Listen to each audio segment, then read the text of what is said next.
In 2183, the heart of the galactic community suffered a devastating attack. The Citadel space station was invaded by a synthetic Geth army attempting to open a portal for the Reapers, enormous machines that eradicate all organic civilization every 50,000 years. Commander Shepard led the defense, but the Citadel Council was lost. Now, the new human-led council attempts to quell rumors of the Reaper's return. Hoping to ease public concern, they've sent Commander Shepard and the Starship Normandy to wipe out all the remaining Geth resistance. There's also a Mass Effect 2. It's there too. Get it? It's a Mass Effect 2!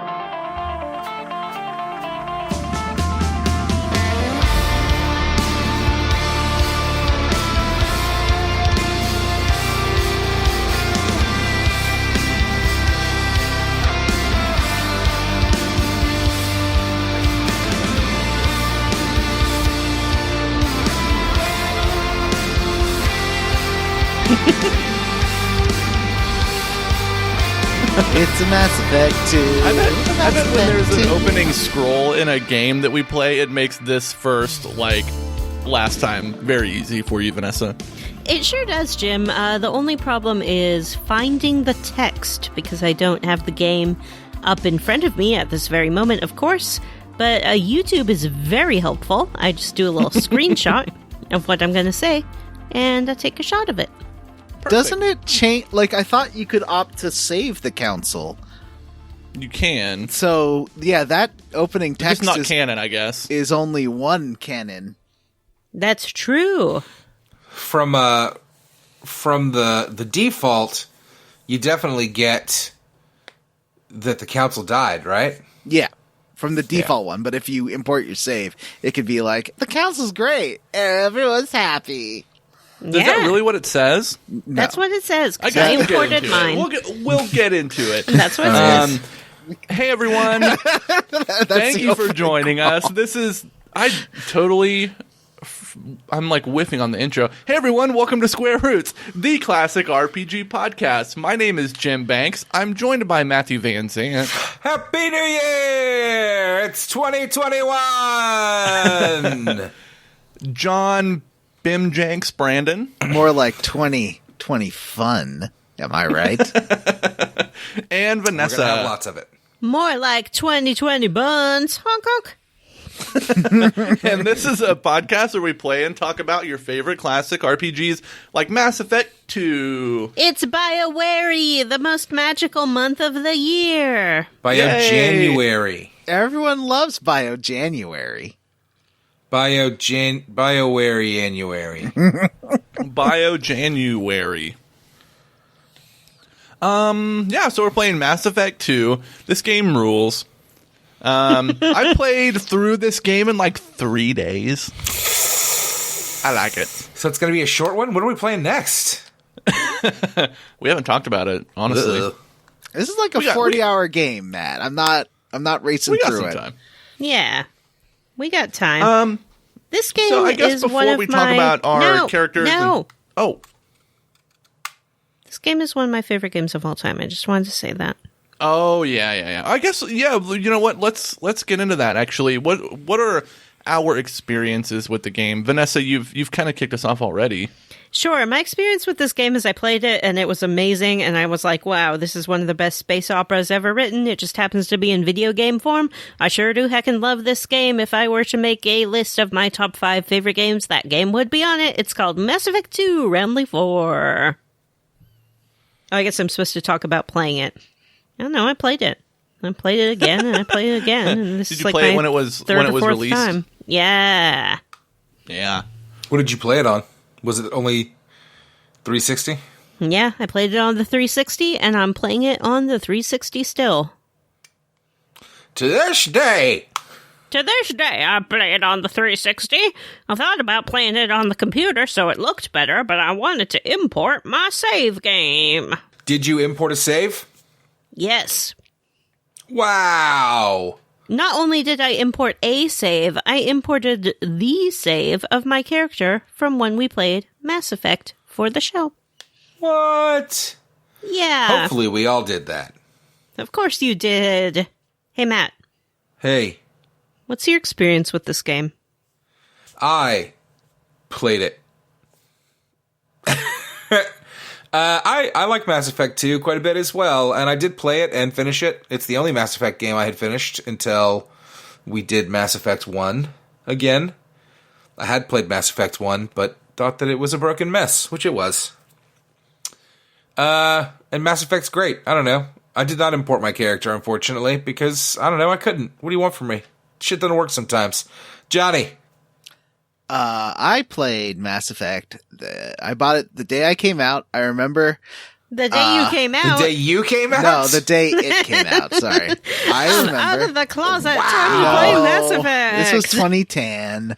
And I was in kind of a bad position because I had to move back home after I got laid off from my job in the United States. So I was moving back home, and my roommate was like, well, if you're leaving now, I'm going to charge you for 3 months of rent.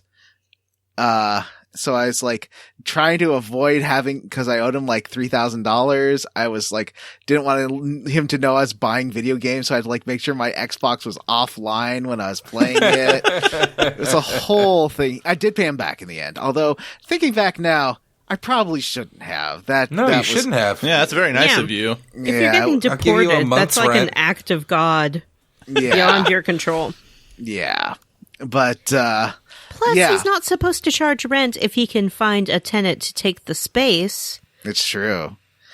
So that was I just remember feeling very bad that I bought a new game when I should have been saving to pay back my roommate. No, I hope you can play it guilt-free this time. I can. And also I remember, a friend of the podcast, Mark, my old roommate, watched me play this. And he's like, this is like watching a whole season of a TV show. And I love it. Yeah.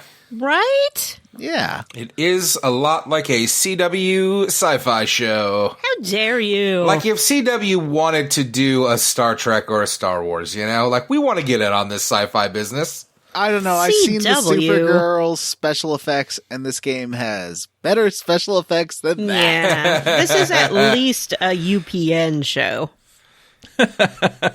Yeah, you know, I'll give it to you. It's at least like a sci-fi channel, right? Like Battlestar Galactica looked pretty good, I think. I Mass Effect 2 now airing on the WB. I'd watch that. This feels like almost like maybe like an Amazon original. I think it's that Raised by Wolves show. I think that the effects are as good as that. I didn't watch that one. Is that a knock on that show or a compliment to Mass Effect? It's a compliment to Mass Effect. I think that they're stylish and look pretty good. I mean, if this were filmed and every location was a fully built set, that's a hefty budget. Yeah, that's a Discovery budget show. I don't know. You could probably repurpose quite a few of these sets. You know, you got one hive of scum and villainy. You've seen them all. So, and there's probably like 10. This is a Mandalorian budget show, for sure. Mass Effect 2 on Disney Plus. Stream it now. I mean, it certainly could be, John. Yeah. It's, although, I think people keep wanting to make movies of these games. I'm like, I don't think the story's that good. It's not great. It's real cut and dry. Yeah. Just make a new story. There's space Terminators, and they want to annihilate you. Although, the end of a popular first season of a new sci-fi show spinoff had that exact plot at the end, and it was very bad. Spoilers! Well, I'm not saying which show. What's your history with this game? I definitely played it right when it came out. I remember this game came out in my final semester of college. And I had just gotten laid off from my job, but I kind of got laid off at like the most opportune time because I got laid off and got a severance, but also I needed to have an internship to graduate from college.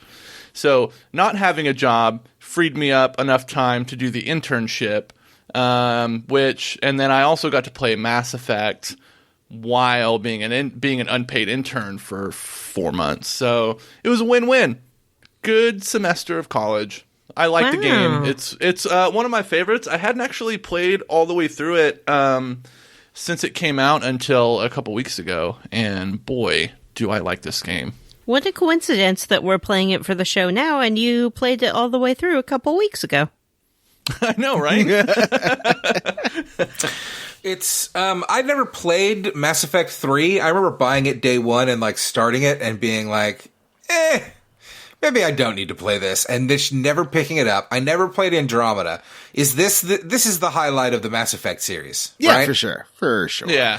What's wrong with 3? I didn't play it, so I don't know. I did download 3, and I've played maybe 3 hours of it. And I will say that like it just feels it doesn't feel as fun to play. Like one of the things about this game is like you can move your shepherd around and like it feels good. This like that one, it feels like the way your characters move around, like you're like walking through the mud all the time. It just like feels, I don't know, it just feels slower. I don't like it. I feel like they really skate in this one. I really, unless you're running. Like unless you're like holding down the run button, in which case it adds some real fucking jostle cam. That sucks. Yeah, it does. The jostle cam sucks. Yeah. And to do the jostle cam on PC, because I'm playing on PC this time, you hold down spacebar, and it's just like the most unnatural. Like, and you cannot play this game with a gamepad on PC. They're like, wow. no, you're a PC gamer. You got to play with mouse and keyboard. Like, this is terrible. You got to be pure. Well, I think we're starting to get into a bit maybe. Oh, but Matt, can I answer your question real fast to fast forward to our talk about Mass Effect 3 in a couple of years? Just the things that's wrong with it. One, a lot of the side missions are repurposed multiplayer horde maps. What? 2, the end of the Mass Effect 2 has you choosing between 2 factions, and I assume that Mass Effect 3 would start because it starts at one faction. I assume that it like starts either way, but no, it ignores your choice at the end of 2. It does. Basically, it's surprisingly shitty. And 3, most of your choices from like if you've been importing saves are reduced to numbers for a final battle. Like it's like, oh, you did this plus 50 points. Like, yeah, I mean, a couple things from 2 factor into 3, like what you do with Morden that we'll talk about later. Mm-hmm. But like all that stuff does factor in pretty heavily into some plot points in 3. But there's only like 2 or 3 instances of that. Yeah. And like it's just not enough. Mm-hmm. I did hear that the original ending was really shitty. But then they did release some like free DLC that was basically like a movie that ended it. I remember being in college, like when I was in college, I lived in like a townhome, and I remember my friend that lived across the street in an apartment complex was so mad about the ending, like so angry, like it was like in March, just him just being so mad about it. I finished 2 and 3 while unemployed, and I remember with 3, I wrote a Twitter post because I finished it before most people I knew did because I was unemployed, so I finished in like 3 days, and I just wrote like, remember the ending of the Matrix trilogy? Reminds me of that. Yeah. I mean, it does feel a bit like, how can they end it in an interesting way? There's only so many options. They paint themselves into a corner with these fucking Reapers, for sure. And there's only so many things they can do. I don't know that anything was going to be satisfying. Like, either Shepard saves the day, and you're just like, all right, that's it. Or you try to do something a little more interesting, but then people are going to be mad if you kill Shepard or if you whatever. Like, you know how it is. Friends. Yes. Let's not talk about the ending of Mass Effect 3 before we've even talked about any of Mass Effect 2. All right. True. Good point. I guess we Great should segue, level Vanessa. up. We should talk about how we leveled up. Yeah, let's just get that out of the way because I feel like we're all itching to talk about Mass Effect. So I'm going to do mine. I'm going to do mine really quick because I've been on vacation the last 2 weeks. I haven't done anything really besides play video games and go to the garage. So I don't really have much to report on. I've watched I watched Blood Simple for the first time, which was the first Coen Brothers movie, and I really like that. I rewatched Fargo. I like that. Yeah, I've just been watching movies, playing video games, started Mass Effect 3, started Dragon Age Inquisition. I'm replaying Mass Effect 2 again with the podcast right now. And I bought a bunch of DLC, so I'm going through that. But that's been my vacation. John, what about you? How's your level up? I leveled up by watching The Muppet Christmas Carol. One of my favorite holiday films. I had never seen it before. Oh, that was one of the bad songs.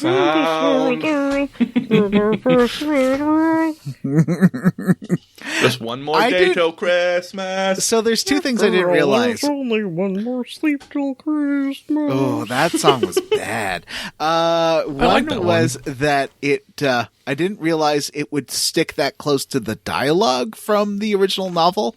Like, it's very interesting hearing the Muppets talk in Dickensian language. I really like that. And like it opens. Sorry, I don't mean to interrupt. I love this movie, but it opens the same way the novel does, which is with the line like, what is it, like the Marleys were already dead or something like that. Marley is dead. Yeah, it pulls that straight from the novel with the same opening, and it's really cool. I like it. Except that they added a second Bob Marley. They did add a second Marley because it's Statler and Waldorf. So. Yeah. And I really like that. Like, it doesn't look down on kids. It doesn't think that they can't be able to handle it. And I like when they're like, when I forget who's with, it's Rizzo's with Gonzo. And Rizzo's like, isn't this a little dark? And Gonzo's like, it's culture. Yeah, I like. There's a part where because you like have these funny asides because Gonzo is essentially the omniscient narrator, and he's narrating things that go on, and they have these little like almost like skits that they do while the scenes are transitioning. Mm-hmm. And there's one where Gonzo gets mad at Rizzo, and Rizzo just kisses him on the nose. Like, really quickly. It's so funny. It's like such a perfect little, like, it's perfectly timed. It's so funny. But I really get the sense out, because they do that all the time with their, like, if you watch the outtakes, that seemed like an outtake they left in. Yeah, and it's great. It's perfect. I love it.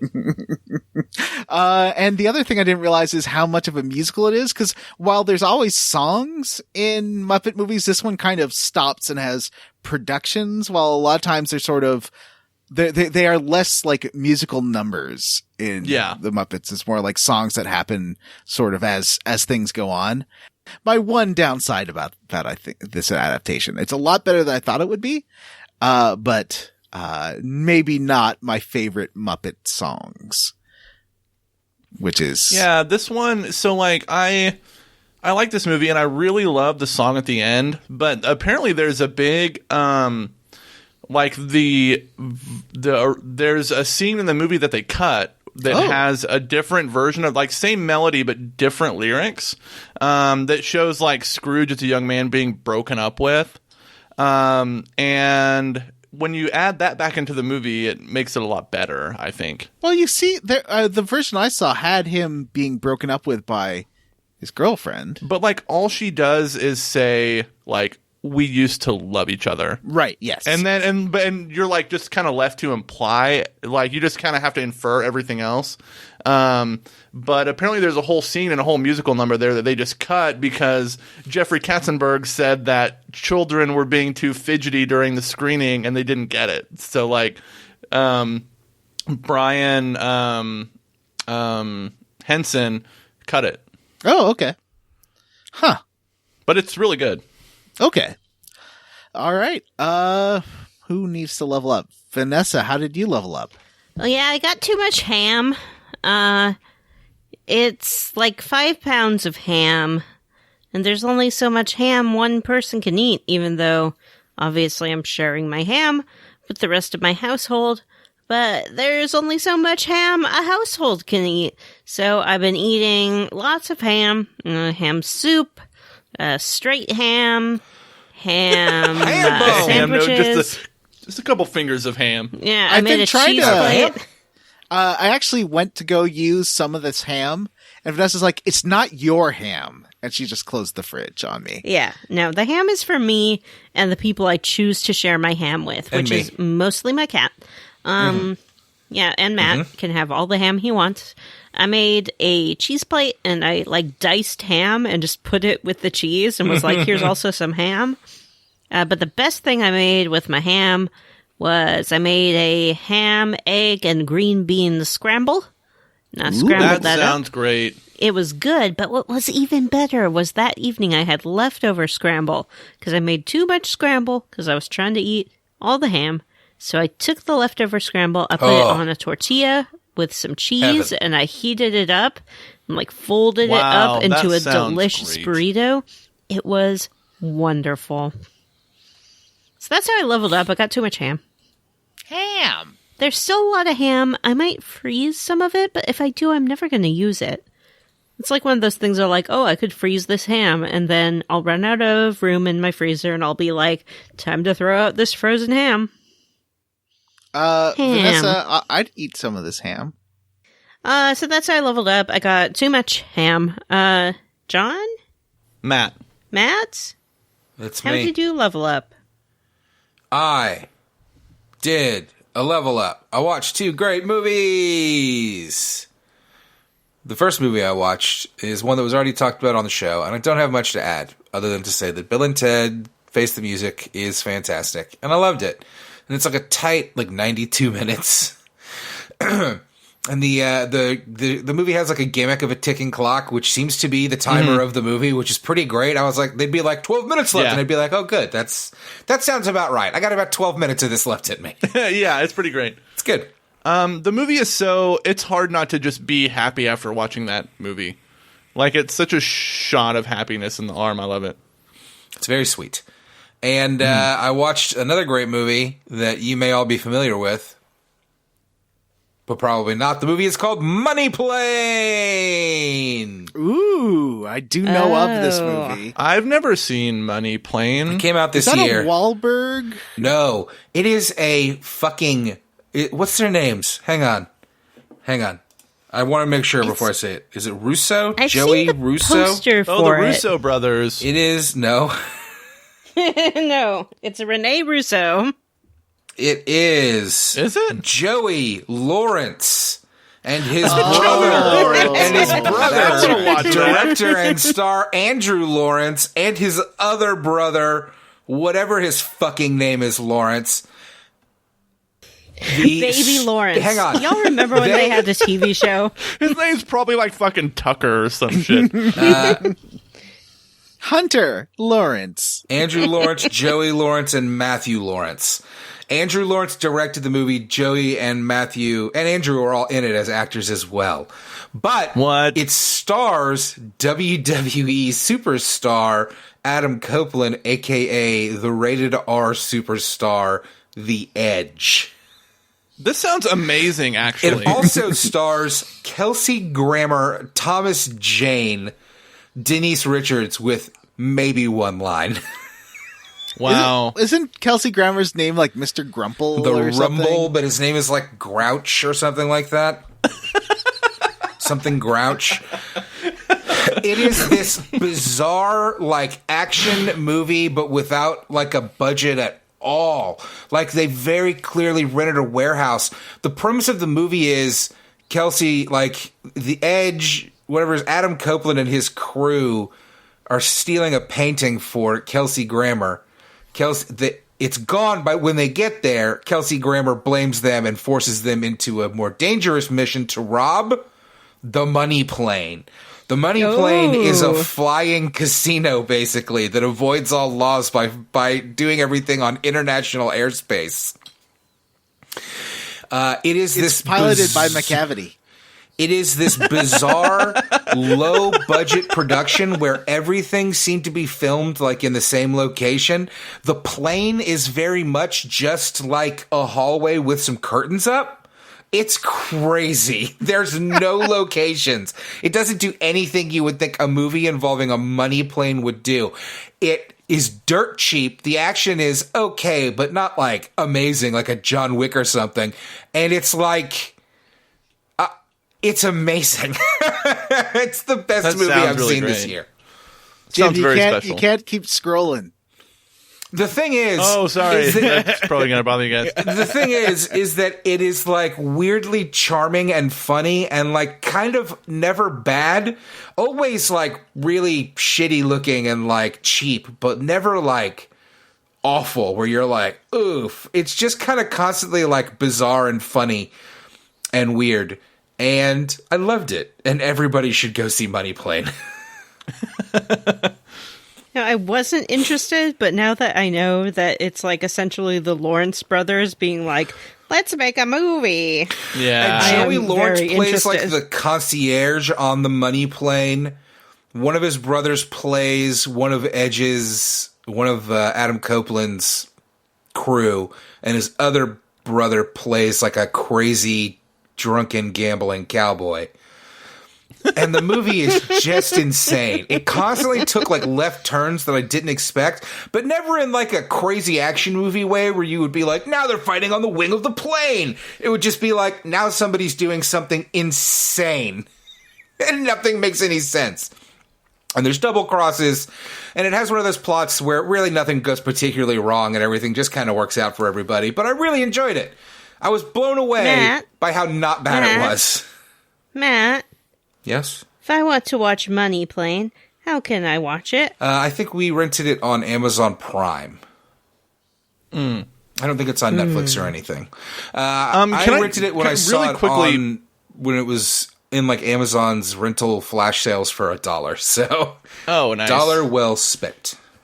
And talking That about something sounds really about quick right. is I rented a movie yesterday that I was disappointed with for a really specific reason, and I rented the movie Primal Fear, which is like a courtroom drama with Richard Gere and Edward Norton. And you Yeah, imagine it's a you didn't get classic. more steamy Yeah, sex scenes with Richard it's got Gere. a classic Edward Norton performance. Shaking He his was old lauded man for butt. that film. I was disappointed in it because in a 90s courtroom drama, you want the characters to say the title of the movie out loud in court. And Yes. nobody said Primal Fear. Oh, Yeah, that's a real I was disappointment. disappointed. Yeah.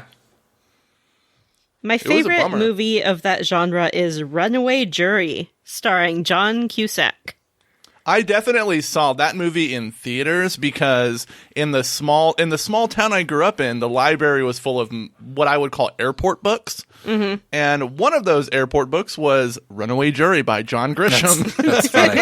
And I loved that book. I don't know if it counts, but my favorite courtroom drama is The Devil's Advocate, which is a terrible movie that I love. That's a great one. I mean, it's not. It's actually terrible, but it's Got a I great courtroom love scene that at the movie, beginning where Keanu Reeves in his terrible accent is yelling at a child molester. accent. What a wild movie. All right, who is left in the level up along? That's it. You were the last I one. was It's the time last to get one. into the captain's log, the mission I do journal, like the that. quest The compendium. I think they call it Journal Codex. Do they call it a codex? Yeah. There is the Yeah. codex. The and Captain's journal. Codex. There's also a journal too. Yep. Yeah, There there's is also a there's journal journal. and also a codex. Codex Yeah, is more the fun. You Captain's find terminal. journal. codex entries to go into your journal. Journal keeps Captain's track Codex. of like your Codex is more fun to Quest. say. We're doing Codex. codex. I like it.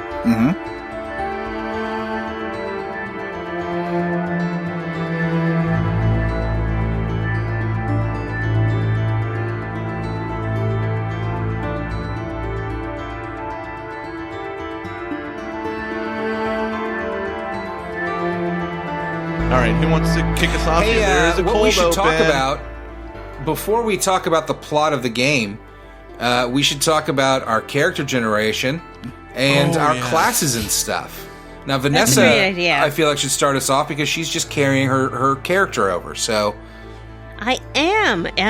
One of the features of the Mass Effect trilogy is that you can carry your character over, as well as any choices that your character made in the previous games. And that affects how people interact with you in the world, and your reputation and whatnot.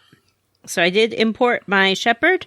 She was a soldier, which I could not remember why I had chosen that, and I finally remembered while I was playing the game that soldiers were the only class in one that could use a sniper rifle, and I do like me a snipey.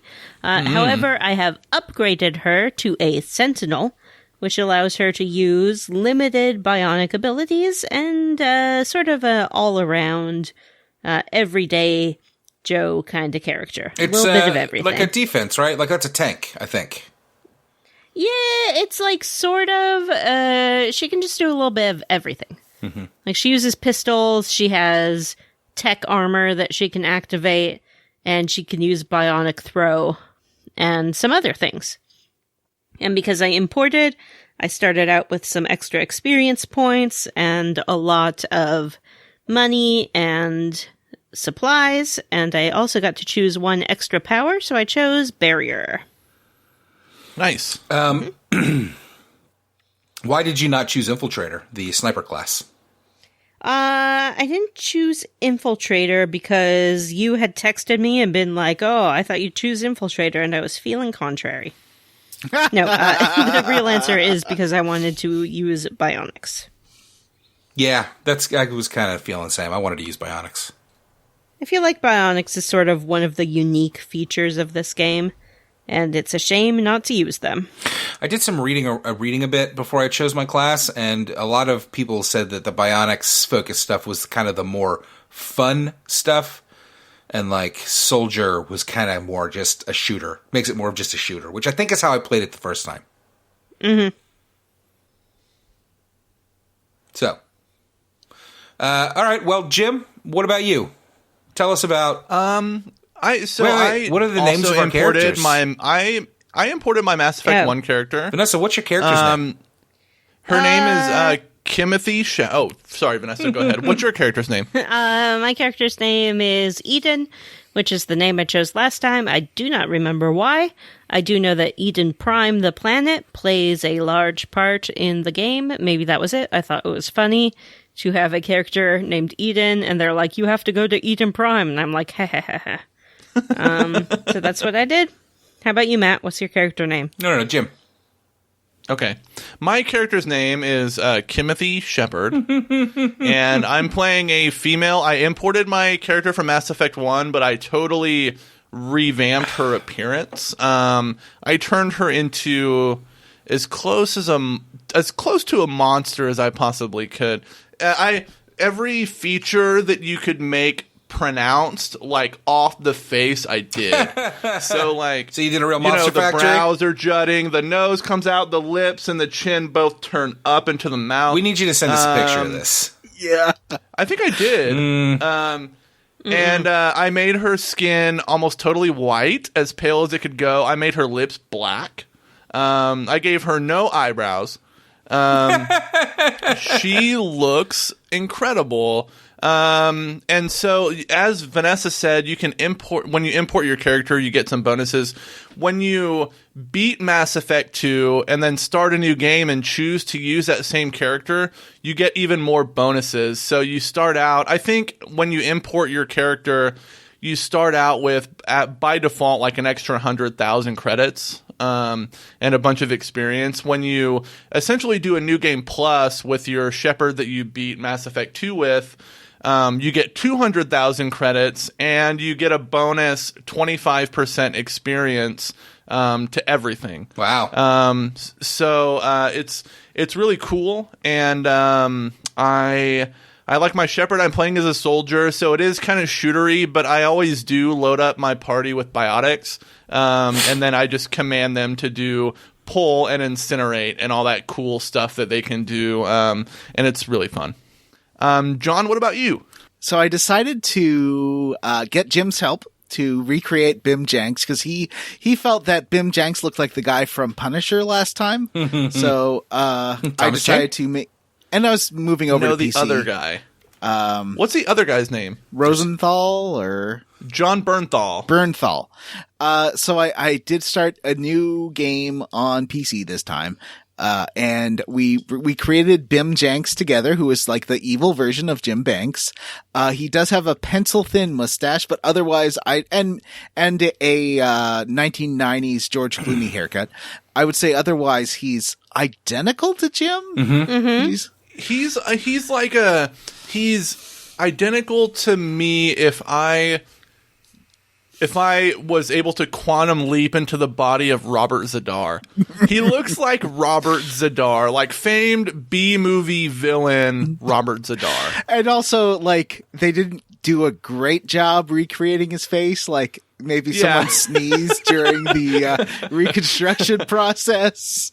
His head is a Macy's float. It's giant. And I did make him wear the sluttiest top available in the game, which is great. If you go to the captain's quarters, there is outfits you can choose, and like the casual wear you can get is real trashy. I love it. There's a really skimpy ball gown you can get for your shepherd if you, well, as a female shepherd, if you get the DLC, which I'll talk about when we get there. But okay. And I made this shepherd a engineer, because I think I've played as infiltrator last time, and I've also played through the entire series as a vanguard. So I just wanted something a bit different. So I went with the engineer. So like I have a death Roomba this time that sort of, and you can level that thing up. The combat drone. That's cool. Yeah, those drones, I cannot tell what they're supposed to be. They're like a circle, a glowy circle. Yeah, but it's not a machine. It's anyways. It's like the same thing as your glove. Oh, it's like the Omni tool. Yeah, exactly. Got it. It's like a remote control Omni tool. Why didn't they think of adding a knife to the Omni tool until the third one? Because I would like that in this one, please. In Mass Effect 3, when you're stabbing people with the Omni tool, I was like, what is this? I thought it was pretty cool, actually. That was the one thing that actually interested me in that game. Because I remember thinking, like, ooh, you can do more with that hard light thing on your arm. That seems like a pretty versatile fucking tool. So I'll definitely have plenty of photos of Bim Janks to share and probably use as cover art and stuff. So nice. You'll get to see lots of Bim Janks. And I think that's everybody. So why don't we move into the Matt, cold... I'm starting to develop a fucking complex about this. You stop it. We do always forget about Matt. I thought Matt already went. Okay. Matt, what's your character like? My character's name is John Shepard, and John looks exactly like Shepard on the box. I just did not have it in me when I booted it up today to play around with character generation. You know, I don't love a character generator. I'm glad people like them. I'm glad they have them in games. I don't really need it personally. So, John Shepard. Did you import your character? No, I did not import my character. It just didn't work for me. I did play it on my 360. I am logged into the same account. Apparently, there is some sort of fuckery I could do to make it work, but I'm not going to do it. I don't give a shit. Plus, I wanted to play Evil this time, but you'll learn as we go through the notes here that playing Evil in this game is not fun like it was in the first one, actually. Other than some stuff, which is fun. Anyway, John Shepard is a vanguard.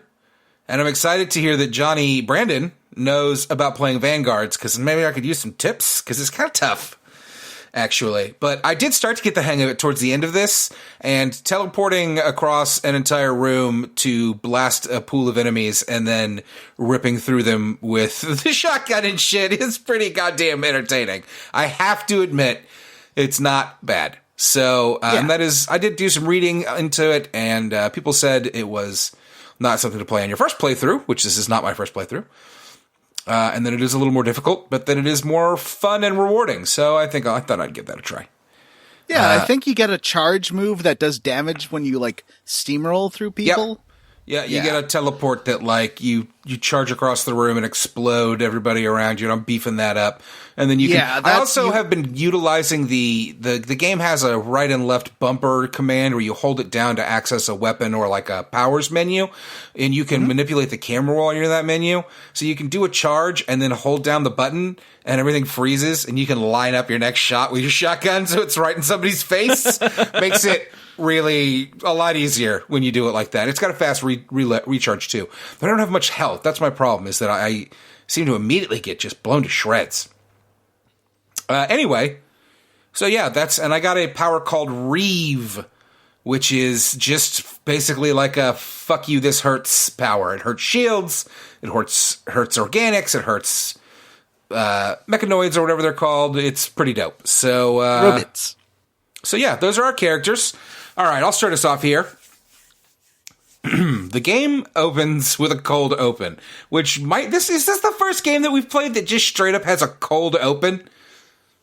It can't be. It can be, yeah. There's definitely been. I mean, is this a cold? This is kind of a warm open, though. It's I not. would say It's a total cold open. It just the game just. Grandia has like the most incomprehensible cold open. What's Grandia's opening? You're like on a ship. Remember? There's like a ship, and there's these characters you don't You're meet. like, okay, it's then, and then the terrible voice acting just makes it worse. Yeah. Well, this one has a cold open that has a man and a woman sitting in a room. The woman, who we'll meet very soon, her name is Miranda, is wearing a very skin-tight white armor that, like, I don't know what this material is supposed to be. If it's plasticky or, like, armory, you'd think it would be compressing her giant breasts. Okay, can I point out one thing that I just noticed today that made me laugh out loud in my living room is that when you play this game on Game Pass, which I think Matt, you're playing this on Game Pass, right? Uh-huh. When you boot the game up from Game Pass, it has this kind of like screensaver Mass Effect art, and the like rendering of Miranda in that art looks nothing like her actual character model. And it looks, she looks I think like I know what a you're talking about. toddler. She looks like she's had a they blowout. put a toddler face on Miranda's face in this art, and it's hilarious. It's weird. She does. She looks weird, and her hair looks crazy. Like she had a blowout. She It's has, wild. like, her hair is like expanding from her head, and she has this big bulbous nose, and like it's such a weird representation of the character. Like I noticed that today, and I was like, "What the fuck?" This is definitely the character that the game wants to point the camera at the most and be like, "Look what we can do. We can make hot babes." Anyway, do you think it's like a friend of the show Julio's workout gear? Like it's that kind of compression stuff, but still like highlights your muscles. I guess. Yeah. I mean, it looks like it's got like armor on it, so I don't understand how it's so form-fitting. Well, Anyway, it's the future, Matt. That's how people want to look in the future. And she can you're By right. the way, in the future, there are no fat people, I guess. There's no fat people. I in mean, Mass listen, Effect. Yeah. No fat well, humans. you are in the military. Yeah. You're not. Not anymore. Not anymore. Yeah, but you're Miranda I wish I drives- should have made a fat shepherd, is what I want to say. Miranda- I wanted to make a heavy, chubby That would have been shepherd. fun. I mean, That would be fun. I always do. Yeah. But it's very rare. Yeah. I mean, playing as a woman, though, you cannot Oh, no. alter the weight Yeah. like that. Yeah. Well, so I Miranda hate the definitely way has- that Miranda is filmed, though. Like, spoilers for later, but when you, like, go to have a conversation with Miranda, anytime you, like, get into a personal conversation, she stands up and the camera just goes right behind her butt. So it's like butt perspective. Well, and she's got those Well, classic the game like wants you to X-Men know that boob she's socks perfect. on. So every time the camera can get a shot of those boobs in those armor boob socks, it's crazy. Space boobs. You know which game lets you, a Bioware game lets you make fat people? What? Fable. Star Wars The Old Republic. You can make Interesting. fat men and women. You can make fat characters in that game. We could play that on a Bio January and all play together. It's an That's- MMO. Yeah, that's an MMO. I'm not playing that. It's free. I'm not playing it though. An It's a MMO free MMO. RPG. We got enough BioWare games to last us. We don't need to start planning Yeah. for the inevitable, the worst, because that's a decade out when we'll all be dead. So the game has a cold open. Miranda and this smoking man, who is very clearly voiced by Martin Sheen, by the way. Who's doing Oh, a yeah. great job. Yeah. Like he does a fantastic job as the elusive man. President Bartlett It can really is tell like me. Martin Sheen is the elusive Yeah. man. Yeah, it's like special guest Martin Sheen. President Bartlett I always as think of a him- fascist. Mirror Universe Bartlett is sort of my... Oh, interesting. You know, one thing, guys, the game is that, like, everybody in the game has an opinion on, because he's the leader of, like, the Cerberus Cerberus, Corporation. But, like, was Cerberus a thing in the first game. Yeah, I don't was remember. I don't remember it either. Yeah, they had that base with the aggressive VI that attacks you. Oh, like the one that was on the moon or whatever? Yeah, I think that was a Cerberus base. And there was some other Cerberus stuff. Like there's a couple of missions where you infiltrate them because they're like human separatists in the first Yeah, they're game. like a racist organization. Yeah, they are. They are here too. Yeah. Like this guy is just a fascist. Like he is a humans first. Well, we'll talk about that. We'll meet him later. Yeah. In this cold open, Martin Sheen and Miranda have a conversation about how humanity is under threat from the Reapers, but the Council's not going to do anything about it, and they're never going to trust Cerberus because they're a fascist organization. So I can understand that. Mm-hmm. And they agree that Shepard must not be lost. Bum, bum, bum. Yeah, and like the elusive man wants Shepard because Shepard, after the events of the first game, has become like a symbol of humanity's ascension to the council and their like overall goodness and like the echelon of alien races in this game. So like they want Shepard on their side to like add legitimacy to what they're doing. Yeah, to their fascist movement. I mean, it's crazy. Their problematic ideology. Yeah. To So put then it we lightly. cut to Shep Doggy Dog and the boys are hunting down some Geth. Really, you get like a scene of the bridge and people talking about how they're hunting down Geth. And that's kind of it. And then Joker is piloting the ship and another ship appears. And I think it's a Reaver because it does do a shoot. Well, You it's like find an out what it is unknown later. ship. It's Yeah. like it's not a Reaper. My favorite part about this is that Navigator Presley, who was my least favorite character in the first one, fucking gets it almost right off the bat. And like this, the thing that I noticed playing this game again today and watching this opening scene is that you would think in the future, in like 2187 or whatever, they would have computer screens that don't explode directly into your face and kill you. But apparently they haven't figured that out yet because like Navigator Presley and some unnamed woman who's sitting on the deck like manning her station, their computers explode and kill them. And it's like, you'd think they would have solved that. Guess who the one person on the podcast is by that time, isn't but like a Star Trek fan? It's the most common Star Trek but yeah, death. R.I.P. Navigator Presley. So this ship appears and it blasts the Normandy basically like in half. And the Normandy is going down. People start escaping on escape pods, but you're told that Joker refuses to leave.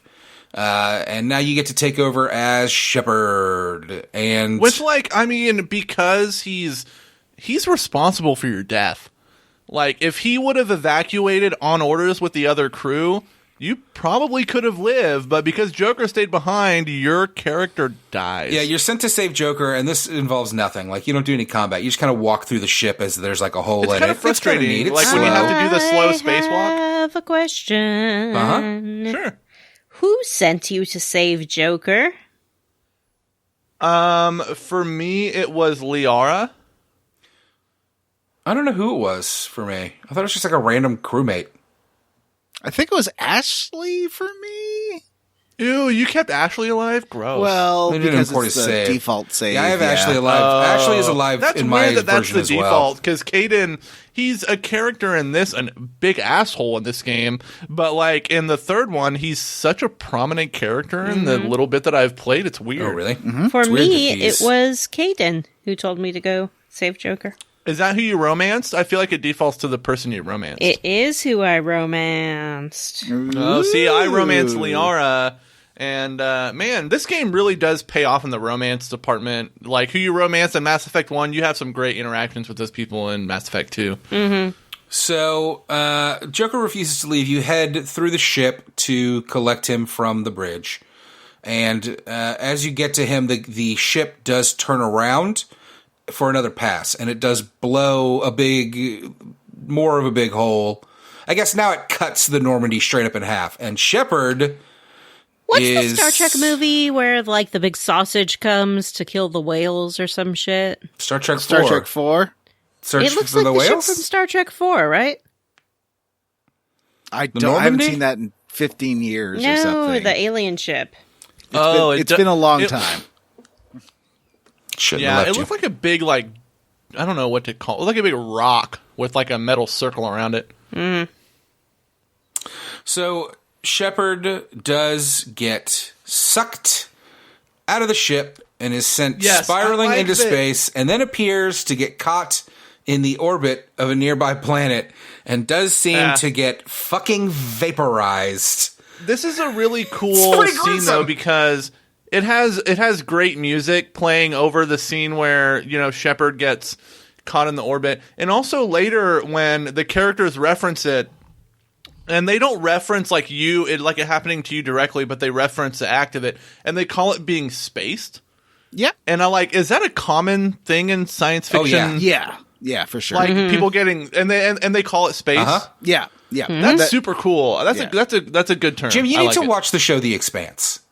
Like, get with the times. You know what? I was going to ask you guys Expanse. the other day. I was like, should I put that on my watch list? Hey, that's like the best sci-fi show around. You should watch The Expanse. So, I kind of want to watch it. When Shepard's bouncing out the ship, their air duct at the back gets captured. So you see Shepard, at least in the version I saw, Shepard choked to death and then froze. Oh, really? And she's struggling with her air thing. Yeah. I didn't see that. And then, she kind of is asphyxiates, and then it shows her kind of getting caught in the orbit of the planet. That's what I saw. She fucking burns. He burns up on re-entry, which is wild. Cut to title. see Mass Effect Shepard 2. go into- Your fucking protagonist is dead. Snake by the way, pulls fucking his great fucking way to face start a off. It was game, a though. mask. It's a new character. Raiden. You're playing as Raiden now. that would have pissed me off so much.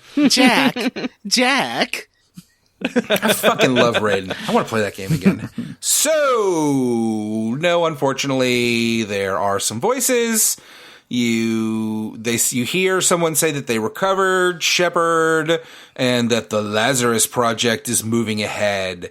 And then we get some cutscenes of some medical equipment and medical procedures that don't show any people, of course, just like blood and needles, and it's like a Saw movie for a minute. It looks good though.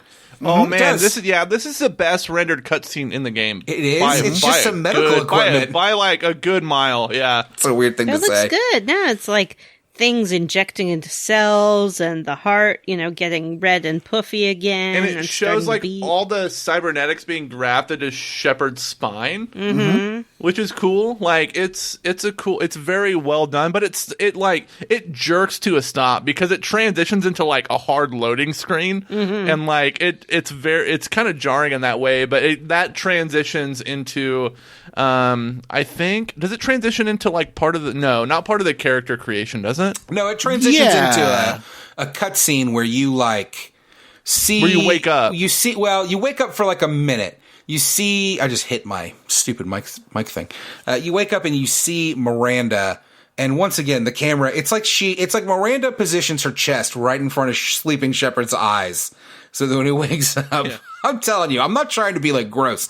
I couldn't help but notice how centered this woman's fucking tits were. You're not the one who's gross. It's the camera angle that's gross. It's They're like so visual male-gazy. smelling salts. She just has to dangle them. Yeah. It would be so awkward. I'm thinking about where my boobs are versus where my eyes are. I'd have to be looking at something above someone's head to be. Maybe she was checking Shepard's scalp. Yeah, she may have been I guess. It doesn't matter. It's just, so he wakes up, he sees Miranda and another woman, and then he kind of blacks out again, but he wakes back up. And then you find that you get to take over. You wake up, and Miranda is screaming at you over the intercom. Not that we've been introduced to her yet. We just know her as a voice. Is screaming at you over the intercom to get up because the ship is under attack. This is after you've done your character creaty stuff. Yeah. You do part of it.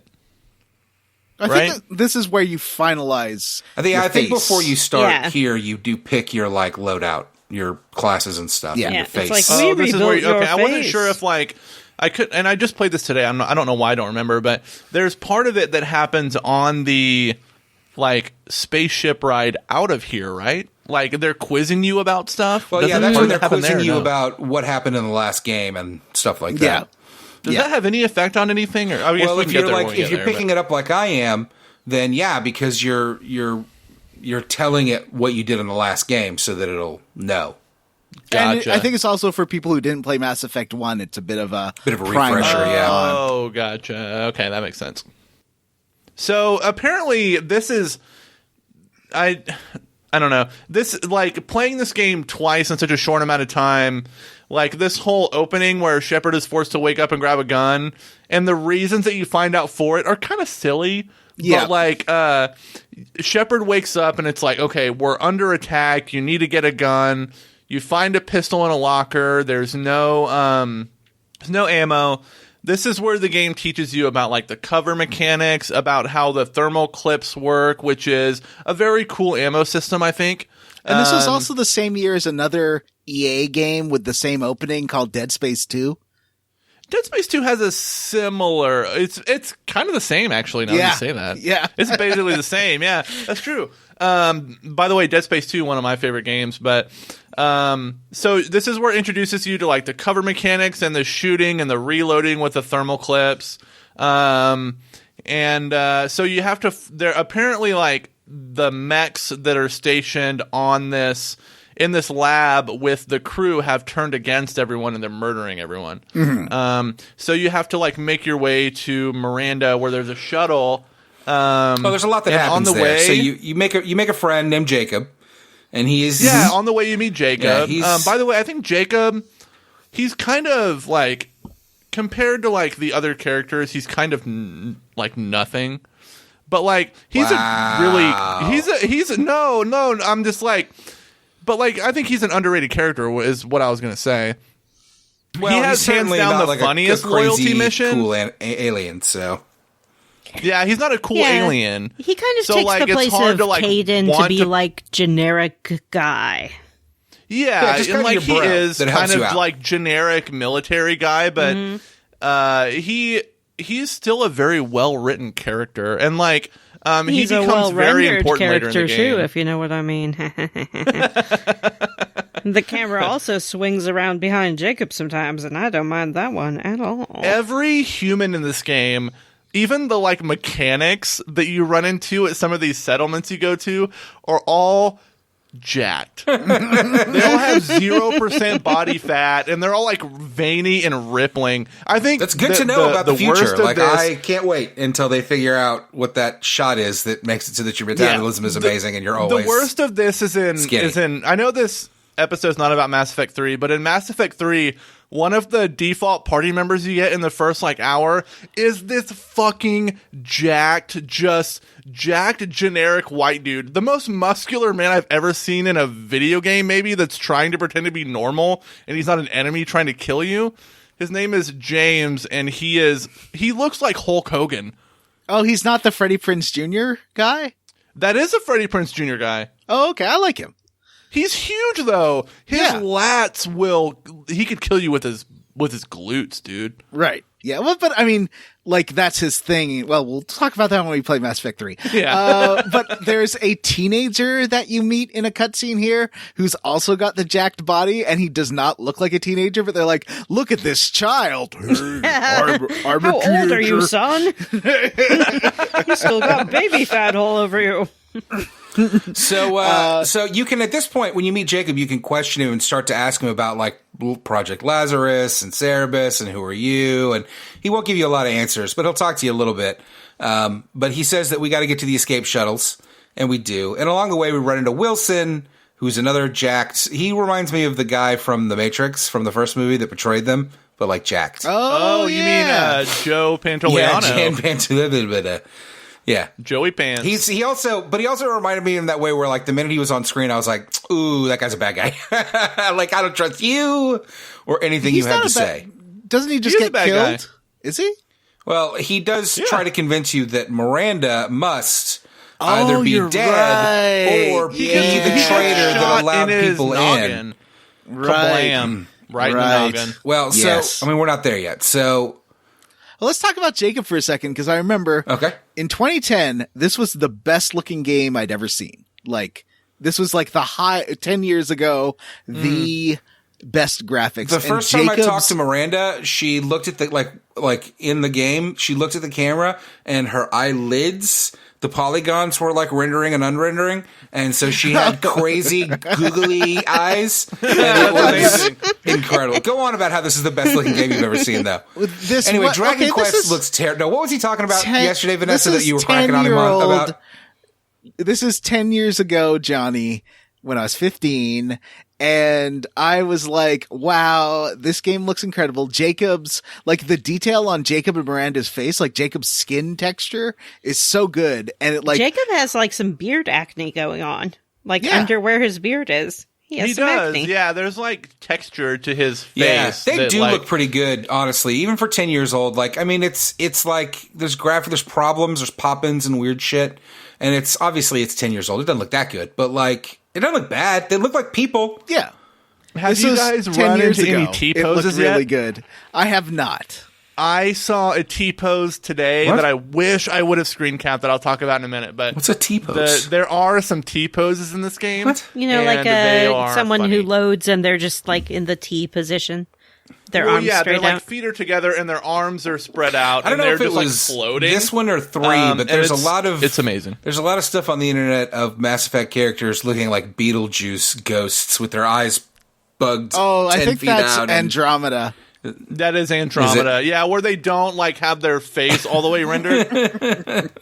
Yeah, in Andromeda, I had things like the guns load in pointing backwards at them. Or I actually not at had that all. happen in this where I was like spinning the camera around and looking at stuff, and all of a sudden I tried to go forward, but Shepard was pointed with his shoulder to the camera like he was going to the side, and he kept trying to walk to the side, and I would move the camera. He was real fucked up, and then he just kind of popped back into place. But it took like 30 seconds. I have a video of that happening in Mass Effect 3 where it's like we're talking with Dr. Chakwas and like looking away, but I'm supposed to be looking at her and like the neck's turning around. Oh, there's some they really do good move in some weird glitches. ways. I like some janky game nonsense like this, though. Me too. And this is when it looks good enough that like it's not like the PS1 stuff is janky looking, but I just can't. I don't know. Anyway, It is strange coming back to this game now, 10 years later. I'm like, yeah, this is a game from 10 years ago. Like, it doesn't look as, I mean, but you know, things have moved on. Games look better now. But it's Yeah. just funny looking back at this and being like, oh yeah, I thought this was the best looking game ever. Have they moved on? Because you have some real problems with the birds in Assassin's Creed Valhalla. Well, yeah, that's because they have 3 frames of animation and they're JPEGs. That's what it was. It was Assassin's Creed Valhalla. That made me laugh. Anyway, Shepard and the gang, Shepard and Wilson and Jacob fight this. We head to the escape pods and this big mech shows up and we have to destroy it. And then after we destroy the mech, Miranda shows up and shoots Wilson straight in the head. And I believe says, maybe now I'm confused because Jim said some stuff, but I believe said that he must have been the traitor because obviously she was not the traitor. Right. So, Yes. and she did execute him, and you can kind of be a dick to her about it, which I was. A bit. The game, well, we'll talk about that later, actually. Miranda and Jacob say, all right, we'll take Shepard, obviously, you want answers to some questions, like, I was dead, I'm alive now, what happened? And they agree to take you to see the elusive man. Bum, bum, bum. So you get on the escape pod and leave the station. I was thinking about, because I'm playing Renegade this time, and I think most of the Renegade options that are like red on the menu or are trigger pulls, because this game has a new feature of you can either press the left mouse button or the right mouse button when a icon pops up, or if you're playing on controller, the left trigger, the right trigger, to do a special Renegade or Paragon move during that like does a dialogue, like not a controlled dialogue either. Like they will be like a cutscene. They will be talking, and you can pull. Now, my brother, who we've talked about on the show, his name is Bannon. He's my brother. He's obsessed with these games, and has, much like Johnny, has played them top to bottom several times, including Andromeda. He just loves them to death. In fact, he just replayed them earlier this year, all of them, and then played Andromeda. Let's get brother on the show. You know, I've mentioned it before. It's funny. Apparently we have a very similar sounding voice. So it would be, I think, very confusing to have him on the show.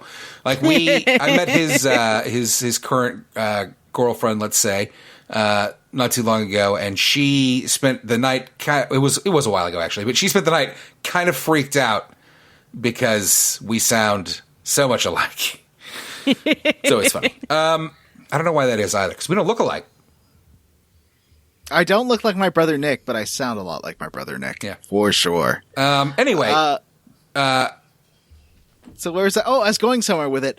I think that those options are pretty rewarding, but there's not ones that aren't just, they still get you renegade points, but they aren't like special icons on the menu where you're just a jerk to someone. Those tend to suck. Like, there's two different kinds of being a renegade. There's like being a jerk renegade and being like, what would you call that? Someone who puts getting the mission done. Well, I was going to say, renegade. so Bannon says that you should always do the renegade option when there's like a trigger pull, because it is more They're always fun. awesome. And he's like, it's It always is, funnier yeah. and better, and you should always pull the trigger for renegade. I didn't do it in my first playthrough of the game, but when I started playing it today, I did it, and yeah, it makes some encounters a lot easier. Yep. Even when I did my good playthrough, there's like one point where I'm like, oh, this is going to kill a character who's going to attack me later. I'm just going to do it now because they're going to die either way. Like this was when I was playing I a had good kind character. of the opposite experience. I was playing a good character, and I decided to try the trigger pull once, and it was such a more dramatic thing that happened than I expected. Like someone wound up dead. And I felt really bad. Did you save which one was There's it? one really great one in this chunker that happens on Omega that Yeah, it was we'll the talk one about. in this chunker All right, we'll that talk I did. about it. And then We'll I talk was about it when we like, get to it. I thought I was just going to steal his tool. No. So they take you to the Elusive Man. You get on the escape pod, and that is the end of the prologue. Chapter 1 starts with you getting somewhere. At this point, you just go to another base, and they send you. You're supposed to go meet the Elusive Man, but they just send you into a room, and you walk into the middle of it, and it's like a VR thing where like suddenly you can see him, and he can see you, and it cuts back You're and like forth. hologrammed into his like screening room. It's okay. It's got a sun in the background. It's like got plate glass windows. It's a really nice room, I thought. Yeah, it is a cool room. The Elusive Man, by the way, I feel like he looks different in Mass Effect 2 than he does in Mass Effect 3. Yeah. But like he's an older gentleman with obviously like cybernetic eyes. Yeah, he's like got, he has blue like robot he has eyes. like robot eyes. And So he I looks like have- Martin Sheen. There's something He resembles Martin Sheen. I want to do for a bonus episode. Maybe soon. I have a comic of the background of the Elusive Man, and it's terrible. And I would love to do all of us to play through a scene of that comic. I want to 'cause experience that. It's amazing. Yeah, I'm on board. Okay, good. Be on our Patreon. By the way, if you want to hear that hypothetical episode, you can become a patron at patreon.com/squarerootspodcast. It's Oh, not nice posted work, yet. Jim. Always Yeah. be selling. ABS. So yeah, Vanessa, what do you think of this office? Do you think this is like Jim's office at his work at Redacted? No, No, I don't. Okay. Although, I'm sorry, I'm supposed to. Yes, and Vanessa, can I you paint a think picture Jim for us? Smokes all day. Yeah, he does. Of Jim's office. Jim's office, it looked like a normal office. It's pretty large. No. though. Can you paint a picture of the Elusive Man's office for us? Oh, okay. Yeah. He has a plate glass window that is so large that you cannot even see the seams of it. He sits alone in an empty room in a single chair that has an ashtray either next to it or attached to it. I can't quite remember. And outside his window is sort of like a dying sun, I would describe it as. yeah. Like it looks to by the me way, like it's when- on its way out. So when John was playing this on Twitch, and it got to the Elusive Man, when you meet the Elusive Man, I made a great joke in John's Twitch chat, and it was, the Elusive Man is what I call my dad. That's so sad. Well, that's clearly who that's supposed to be. This is Space Dad. Mm-hmm. So, Well, yeah, because he's also like trying to justify his racism all the time. the Elusive Man will answer a bunch of your questions, and you can't ask him a bunch, and I certainly did not write down all of the shit that he said. But he definitely does explain to you that they did clone you and fucking rebuild you. No, you're not a clone. You're not? They fixed up your fucked up physical body, and that's why you have like scars on your face. Yeah, they brought you back from the dead. They reanimated dead tissue. They resurrected you, which is a dialogue prompt, like right at this point, I guess. So after you talk to the elusive man, you have to talk to both Miranda and Jacob. And when you talk to Miranda, one of the dialogue options that it shows you, because you get a little preview when you choose dialogue from the dialogue wheel, and in the preview it says, "Thanks for resurrecting me." Yeah. Which is That's what I said. an awkward thing to say. Even if you have been resurrected, an awkward thing to say in any context. That's interesting. I I do misunderstood like in this. I this thought he was a game- clone. No, I like in this game that it doesn't show you exactly what you're going to say. It just kind of shows you the spirit of it. Yeah. And I feel like those like little summations of what you say are they're always so funny because they simplify them to the point of almost being like just like very hokey. They feel very hokey until you actually get the dialogue. But it's more like you'll wish you wouldn't do that. Or thanks for resurrecting. Like it's just the most simplistic way of saying things, which I wish would come out of my character's mouth. All right, well, so they didn't clone Shepard. They grew him back to life. And the elusive man is at the head of Cerebus, which is a human-first kind of like racist, speciesist group. What are you talking about? They clearly say they don't hate other races. They just love humans. And what's wrong with that? Yeah. Can we just get this out of the way? Sometimes we're going to say Cerberus. Sometimes we're going to say Cerebus. I'm going to say Cerebus because he's an Matt's aardvark. going to say Cerebus. I mean, that's my boy. I'm going to say Cerberus because Cerebus the aardvark my is all I think of brain when I see is that word. broken. I Because know that's there's what you should Cerberus say or and how whatever. it's pronounced. I don't care. I mean, they how say I wanna it say in the game, so it's not like Yeah, a problem that's of fine. reading it. And But like Matt's not the only person I've encountered in my life that says Cerberus is Cerebus. Yeah. Because sometimes like I've watched an embarrassing amount of Kingdom Hearts playthroughs on boy. YouTube, and a lot of them say Cerebus instead of Cerberus when you fight him in the Coliseum. So Get him, Jim. Call him out. sometimes Call him it's out by name. Cerberus, sometimes Sick it's our fandom on Cerebus. him. Sometimes gamers. we'll call them the Megas, and sometimes we'll call them the Proud Boys. Yeah. That's the so elusive he man does is the head of the Proud explain Boys. that they've got their Steve Bannons and Palmer Luckies giving them money behind the scenes, but they have full faith in the elusive man's ability to control things. So he doesn't there's no one to tell him what to do. He has a He board. answers to no one. Yeah. But he does have funding because bringing Shepard back to life cost literally billions of credits. yeah, there's a log that you can activate on the Cerberus station that says they've spent over 4 billion credits bringing you back to life. So they also, hate other races. So they bring, I want to say this. They do. bring you back, and the whole. I guess maybe I got to be honest with you guys. I thought that he was cloned. So in my eyes, this all comes across as really borderline chosen one crap. I don't really like it very much, particularly when it's actual fascists in the game that are we brought you back to life to save to save us. You're This- an icon, the Yeah, it's a first little- human scepter.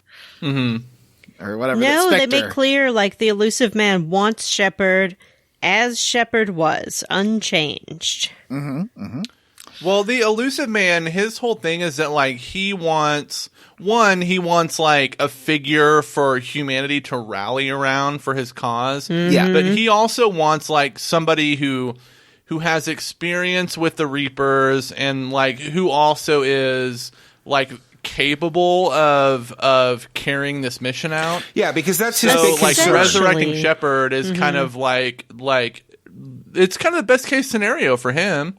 Yeah, essentially the elusive man is like Dick Cheney and Shepard is his Trump. He just needs someone to be the figurehead of his movement. Don't compare the player, the MC of this game, to Donald Trump. Don't do that. I'm sorry. But the elusive man makes it clear that he believes the Reapers are... Is it Reapers or Reavers? Reapers. Why do I think it's Reavers? Like Grim Reapers. That's from Reavers Fable. is from Firefly too, isn't it? Oh, yes, probably. it is. They are the very gross enemies. I didn't really Yes. watch Firefly. He says that the Reavers are Toad's coming back. And then he starts telling you that some human colonies have vanished, and one has just gone off the radar, and he wants to send you on a mission to go see what's going on at this colony. Well, one of the refreshing things, and I think that's why your player character kind of buys into this, is that in the opening scroll that Vanessa read, is that the council is kind of denying the existence of the Reapers. Yeah. And the elusive man is like, no, I know the Reapers are real. You know the Reapers are real. So I need you to figure it out. And so you're like, okay, yeah, let's do it. And he's very much desperate. Anything, he'll do anything. He's a human first And guy. he's a hands-off boss. He's not micromanaging you. He's like, I trust you to get this project done. I'm going to leave you alone with your clear goals and realistic timelines. Mm-hmm. And he's just going to put several listening devices and spies on your spaceship. That's true. So the elusive man sends Shepard and the crew off to this Alliance colony that's under siege, a place called Freedom's Progress. That's a terrible name for a colony. Is it? Yeah. What would you name a colony? I feel like Vanessa would name a colony like Caden's Buns. Slut Zone? Slut Zone? Yeah. Whore Island! See? MILF Town. Jim's would be like I think you should leave gag. It'll be like, we're all looking for the guy that did this, Phil. What's that ranch with the small penis horses? It should be called that. Fenton Stables and Horse Ranch, Stables. Yeah. where the horses are hung like you. Oh, that's a good one. Wait, mine's bigger than that? Bigger than a horse's?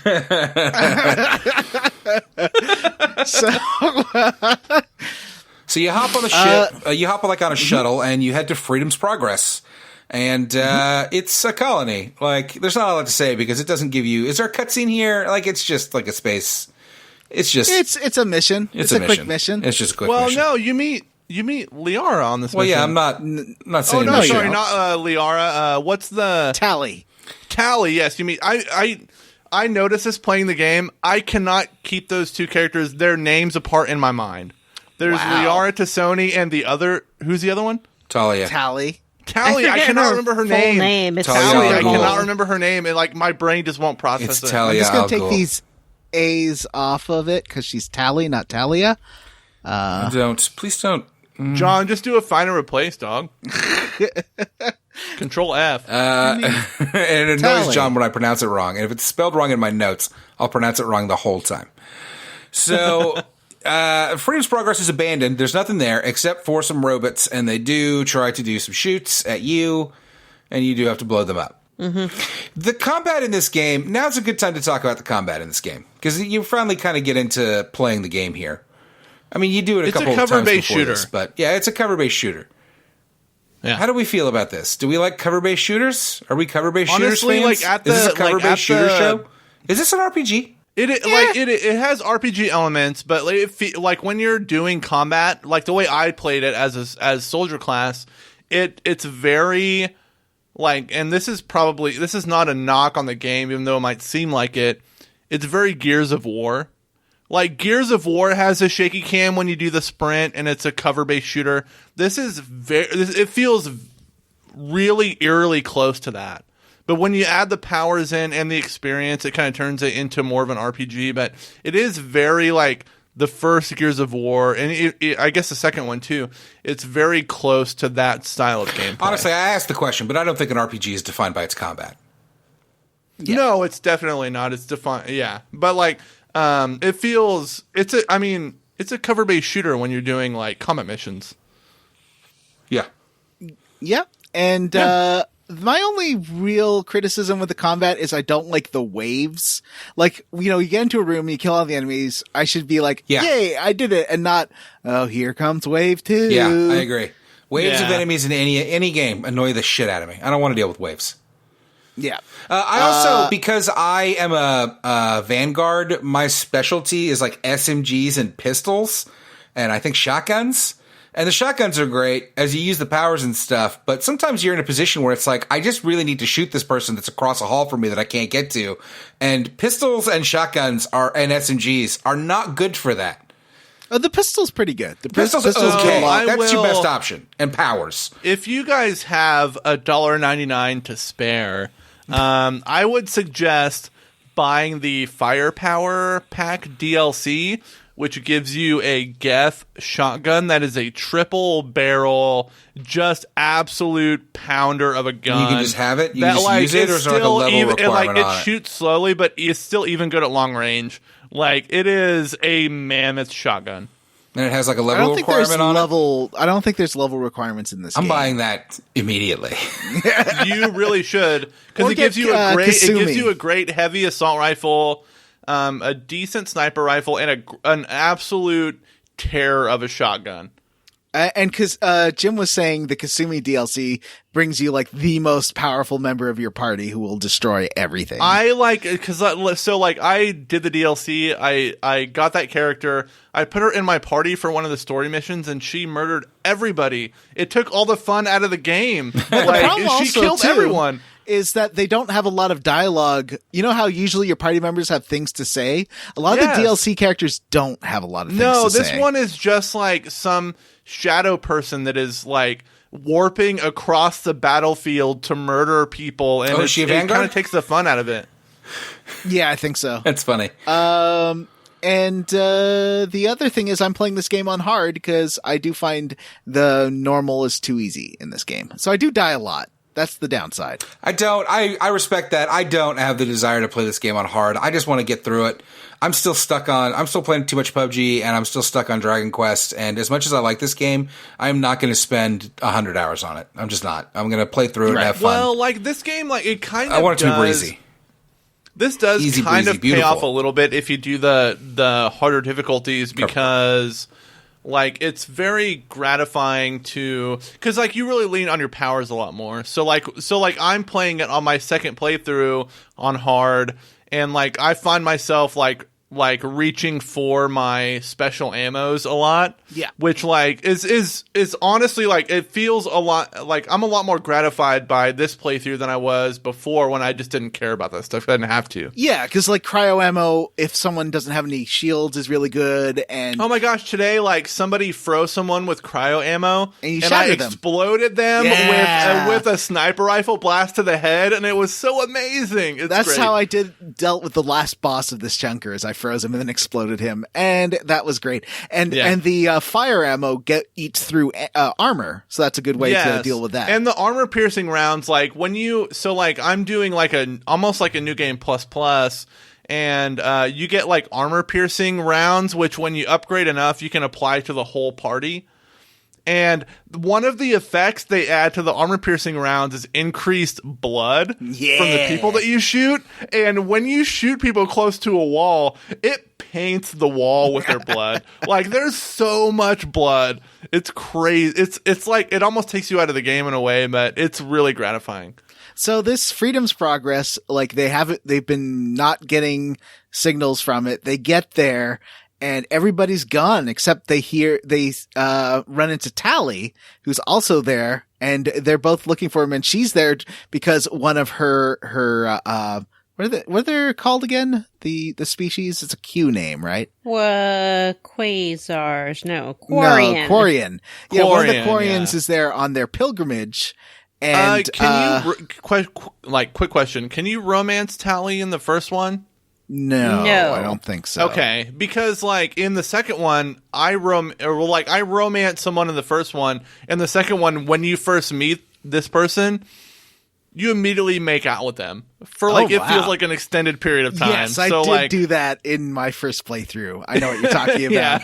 And well, it gets complicated too because like there was person 1 that I romanced in Mass Effect 1, and then person 2 in Mass Effect 2 I romanced, and then in Mass Effect 3 I go back to romancing person 1, and person 2 and I are friends and have like this really deep conversation about how it was, you know, it was a suicide mission, so we kind of hooked up. But anyway, we'll talk about that when we get there. That's happened to me in the past too, but I don't know. Maybe this time I'll be able to stay true to Caden the whole time. Maybe.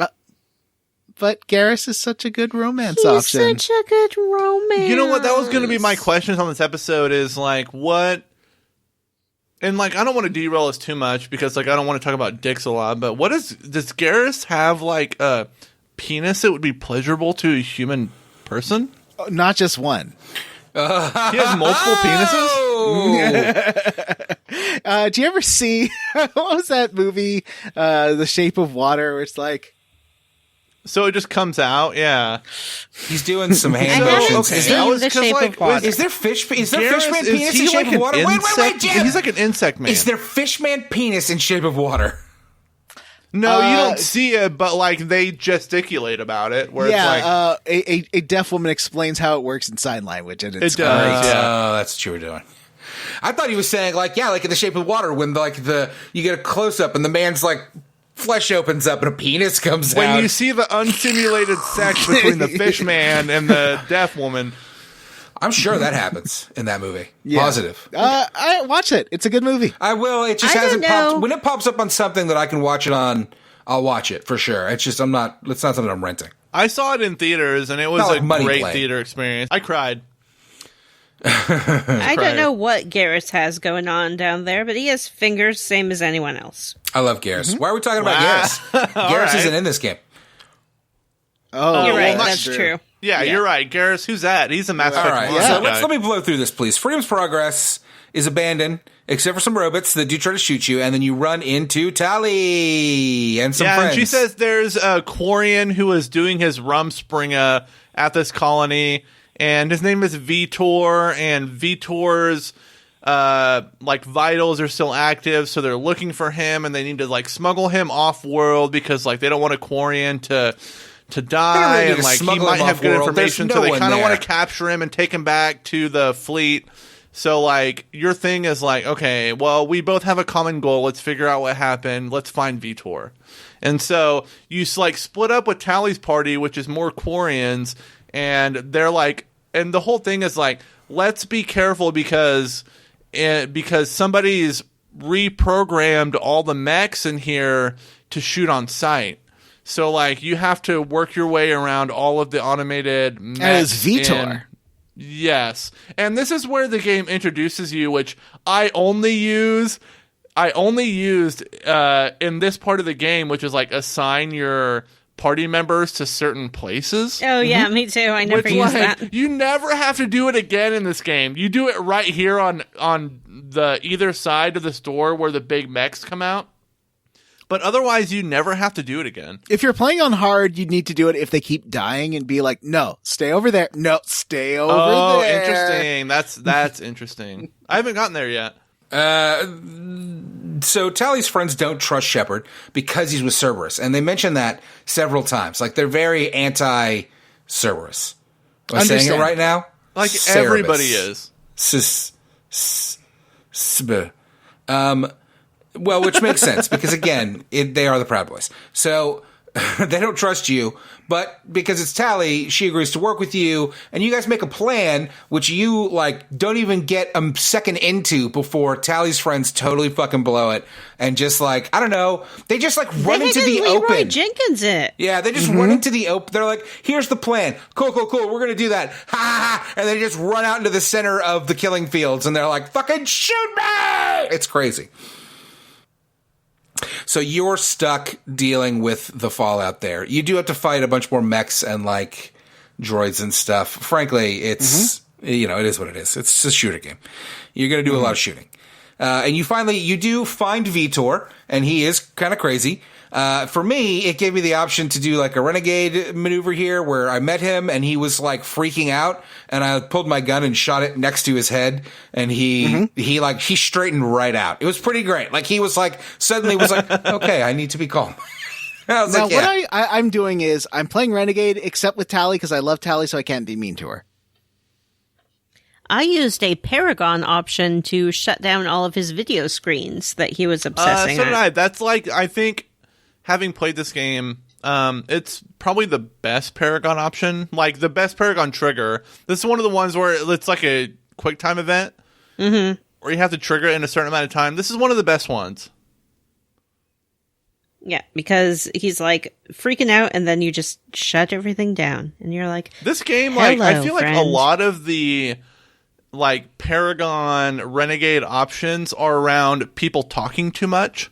Like, no, for real, like throughout this whole game, like even the one like It's like people panicking. but yeah, well, like even with Morden, like you can fuck Morden up, but like if you're patient, but like it's always when he's talking too much. Yeah. So you can almost shoot Vitor and he will shut up. And then he'll show you he recorded the whole abduction. And some crazy aliens showed up with a swarm of bugs and they like stunned the populace who they then mass abducted. I don't really know. Yeah, It's these bugs, they don't like explain what It's like they mind control are right now, but they are they're one of the coolest elements in this game, I think. And they don't get their due until the end game, but like they are like the game doesn't do a good job of explaining them, but like it's a cool sci-fi thing. This thing with the bugs. Yeah, they're like it does talk about how it like freezes them and then Yeah. they take the people away. it might Yeah, but it they like mind never like controls them. feel like a threat until the end. You know what I mean? Yeah. But they are doing this to lots of colonies and only human colonies. So you do have several Does it options explain here. why it's only human? Not yet. So there's several options here with Tally. You can take her friend. You can.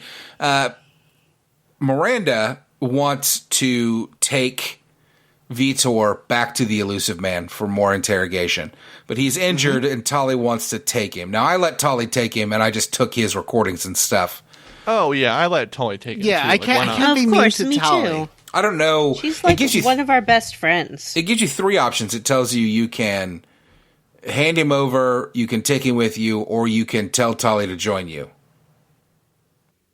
I asked her to join me. I was like, hey, how about we fly around like old times? And she's like, I have stuff to do, Yeah.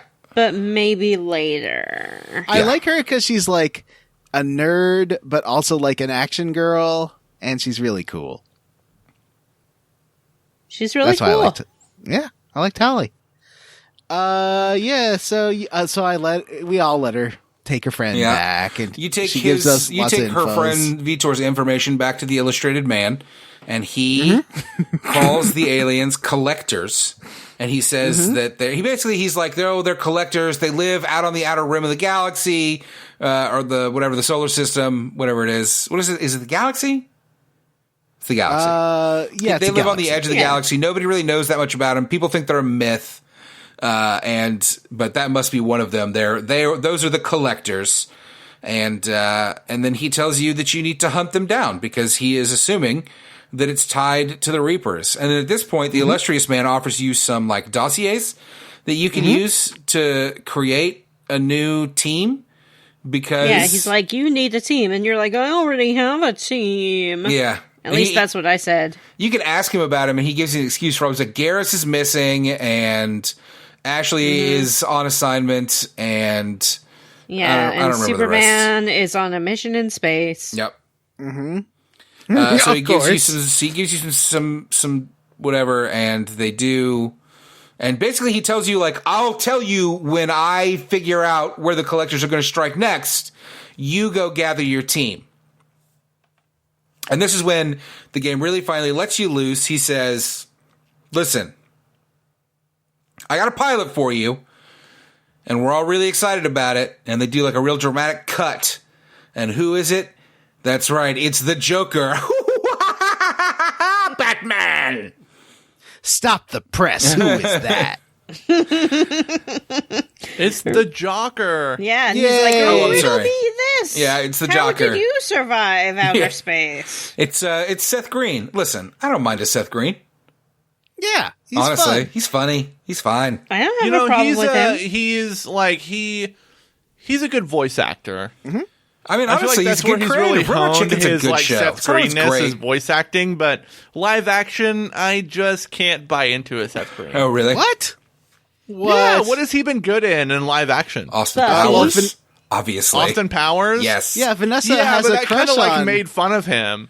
Doesn't Vanessa have a crush on Dr. Evil's son? I have a crush on his hair in Austin Powers 2. It was a very particular moment in time, and he had dyed black hair with blue tips, and Yeah. it was just the most. Yeah. It was very 90s. I just said it. I guess you're not wrong about the live action voice acting. I like Robot Chicken, which he's got a big hand in. It's not the best show ever, but it's pretty fun. That's one of those shows that's like, who doesn't want to see toys doing stuff? Like, you didn't do that yourself when you were a kid. He's so much Yeah, you did. more like, I mean, and I don't He's funny. know He's the good creative. entire Seth Green filmography. Probably but, something like, terribly what I've problematic experienced that we're with not Seth aware of. Green, what I've experienced with Seth Green is like he's much better at voice acting and being those characters than he is at live action. Well, he's such a specific physical type. Yeah, he doesn't really have like a physical presence, really, like compared to other actors. Yeah, he's a out real there. small man, is what you're saying, Jim. Yeah. Well, You that's not what I'm saying. I'm heightist. saying like he doesn't command the screen Yeah, like I mean, some Tom other Cruise is people tall no do. man. bigger than Seth Green. Yeah. And he has, in this game, he has brittle bones like a bird. Like a bird, or like This Mr. game Glass. doesn't. One of the things All that I right, appreciate all about this right. game, it does not re-explain Joker's disease like it did 50 times in the first game. Yeah. So Like Joker... you don't hear about it at all. He does mention it offhand once, but Yeah. that's Well, no, it. he like when you pick him up in the like opening where the Normandy gets blown up. You grab him by the arm and he's like, "Whoa, watch the arm!" And like he moves very slowly in a later part of the game, but when you control him, but like it doesn't really get into it that much. Matt, how do you feel about the long shots of the Enterprise in the Star Trek The Motion Picture? Because this game has an homage to that. Is that what that is? it's this not. scene is... All right, so John's hinting at it. So Joker's back, and along with Joker, the Normandy, the infamous man has rebuilt the Normandy for you and your friends to fly around in space in. And here's the thing, I want to say this right now, I really respect this game, because then at this point they go, now go fucking play. And they send you outside, and they Yeah. shut the door, and they say, don't come back inside until it's lunchtime at least, okay? If not dinner time, if you can eat at one of your friend's house. Leave me alone for a few hours. I have some things to do. Go This play. also lets you know this is not your dad's Normandy. This one has private sector upgrades. For Joker, that means leather chair. You have a tech lab, which when you recruit a scientist, you can do tech lab stuff in 10 minutes. You have an when we get to that armory part. where Jacob's hanging out. There are multiple decks to this. There's a lot going on here. You have the fanciest quarters. Yeah, you They're have the great same. quarters. The quarters One look of the my same to me. favorite things in this game is that I bought fish for my I love getting the cabin fish. quarters aquarium, and I went to check on them some hours later. It was probably a lot of hours later, and my only option was scoop out the dead fish. You gotta get Kelly to look after the fish. Yeah, and I bought a gerbil too. I don't know if the gerbil's still alive. Oh, that's crazy. All right, Well, well, the gerbil is a reference to Baldur's Gate. Oh, interesting. It's a character from that. The So- gerbil is? Yes, for real. The gerbil. When we play Baldur's Gate, I'll talk about how the gerbil is so related. just like that, you are free to roam the galaxy, which is pretty cool. I like it. You know, it has the same thing, I think, from the first one, where you kind of fly a little ship around a map, which I like. I enjoy doing that. It's nothing. It's not a mini game even, but it's fun to zoom your little ship around a little map. I would say the scanning stuff is Oh, for sure. game. 100%. Yeah. Oh, okay. So the scanning stuff, and there's one other one. all the hacking and bypassing. Yes, we should talk about that. I really want to talk about that because I have a whole. I'm really great at that. I have a corner. I'm going to put it on my LinkedIn. I have a whole system for that. I really want to talk about. You should do those for your corner this week and do the planets next week because the planets are their own thing. And also, it doesn't explain the planets to you yet. So no, it doesn't. So anyway, ever. I don't you think. are free. Oh, really?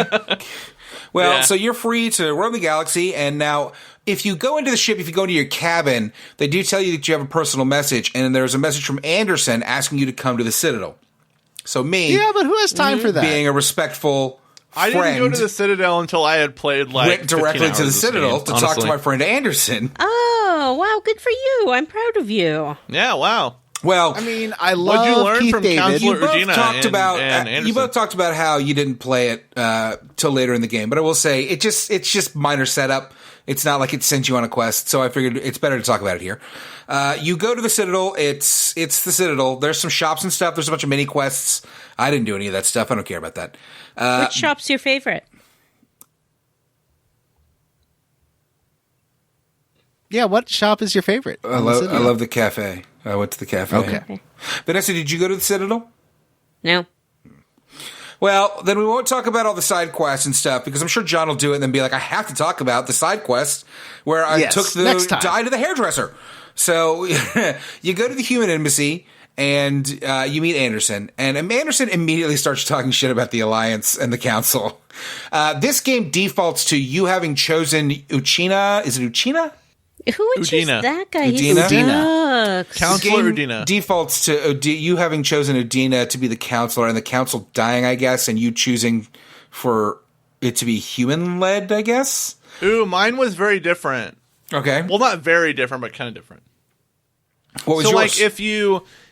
So at the end of Mass Effect 1, you can choose so if you choose to let the council die, you can choose your own ambassador, and you can choose, even at the beginning of Mass Effect 2, it kind of reiterates it. You can either choose Udina or Anderson, and I always choose Anderson. So Anderson, who's this kind of military career guy, has ascended to being the first, not the first, but the leader of the, what is this council called? Is just the council? It's the Citadel Council or something? I don't remember. Galactic Council, basically. The galactic leaders of whatever. The Galactic UN. Yeah, so he's the leader of the Galactic UN, and he's in a shitty position because he's a human, and all the other aliens kind of look down on humans. And so he's having a real rough go of it. So you can give him kind of a pep talk right here, which I did. Mm-hmm. You're like, Keith David, come on, yeah, man, you're keep the at coolest it, guy. Yeah. My version of it was that Anderson is like, I shouldn't even be talking to you. Udina is very much like the slimy politician and has completely turned on Anderson and completely turned on everyone and is now really the head of the council or whatever. And Udina sucks. Yeah, he sucks. He's a real smarmy, slimy human character. He shows up and threatens to fire Anderson basically, but then he leaves in a huff and Anderson's like, that little fucking asshole isn't going to do anything because he doesn't want the stain of even you having even been in the, but he's a big denialist. He's a big oh, none of that happened. The Reapers weren't real. None of this happened. One of the interesting political things in this game is that the council refuses to acknowledge Reapers. So Shepard, as they the person acknowledged that there was one. Yeah, they're look, there was one Reaper. It's not a big deal. We don't need to wear masks. We're never going to get another Reaper. No, they say that the Reaper in the first game. The Reapers are coming. They're like, I don't want to hear from this guy. They say that the Reapers in the first game were just a super powered Geth warship. They won't admit that it was they blame the Geth. Yeah, they won't admit that it was a sentient alien, outer galaxy alien. Mm-hmm. One of my favorite things in Saints Row 4 is that Keith David's in so many games that he just is a character on your ship. It's just Keith David. And every character on your ship you can romance just by hitting X. There's just a button that says romance, and then you have a sex scene with them. It's a great Mass Effect parody. And it's very, like, queer and everything. Saints Row 4 is a lot of fun. Anyway, we should get back to Omega because, look, we're already almost 2 hours into this and we haven't yet started Omega. We can do Omega real fast. Well, we haven't gotten there There's yet. two story missions on Omega, though. Yeah. So, anyway, Udina bursts in and, like, talks a bunch of shit. And Anderson basically says, like, I can't help you and you're on your fucking own with your boys, the Proud Boys. So that's really cool. Thanks, Anderson. Honestly, that's what it feels like. It's very strange. Mm-hmm. How do we all feel about this little plot point? Well, it didn't happen to me yet, so I don't feel anything. I don't have any thoughts on it yet. Yeah, all right. I mean, that's basically where you're at anyway, because he's not helping you. Yeah. So the first two fart dossiers, whatever it is, are on Omega Station, which is in the Omega Nebula. Mm-hmm. And it's a real nowhere, if you know what I mean. It's a real hive of scum and villainy. Mm-hmm. Yeah, that's what I was gonna say too. It's a real hive of scum and villainy. You're like your classic low life science fiction space station. But it's a real 2000 space station in that 95% of it is a club that just plays techno music. Which, by the way, I took a walk through the techno club. I want to understand how that place is a business, because there's like 2 tables in the main area. It's not like it's a dance floor. The dancing is all strippers on, like... Well, no. You can dance. There's a dance floor. I did dance. I was about to say, but that's not the main area. The main area is taken up by a stripper floor, but there's not, like, seats around it. There's just 2 tables off in the corners. So who are the strippers for? Because... It's a front mat. It's like a tax write-off for areas like shady. She's got her fingers in everybody's You would think you would still want the place one of to the be things profitable. about this game that like I don't understand is that there are a couple instances in this game. One like maybe there are more. I don't know, but there's one later in the game if you do a side quest. One if you do the DLC where your main character can like get drunk. Where you can drink, where like there's one where you can mix liquor and drink and get drunk. There's one where you can drink with someone on the ship and get drunk. And this one you can. I thought I was going for a stealth achievement in this bar where it's like you can talk to the bartender and order a drink. I did that 10 times in a row. Thinking it would do something, and it never did. Did you get anything. the side quest where you talk to the downstairs bartender and he drugs you and you wake up in an alley?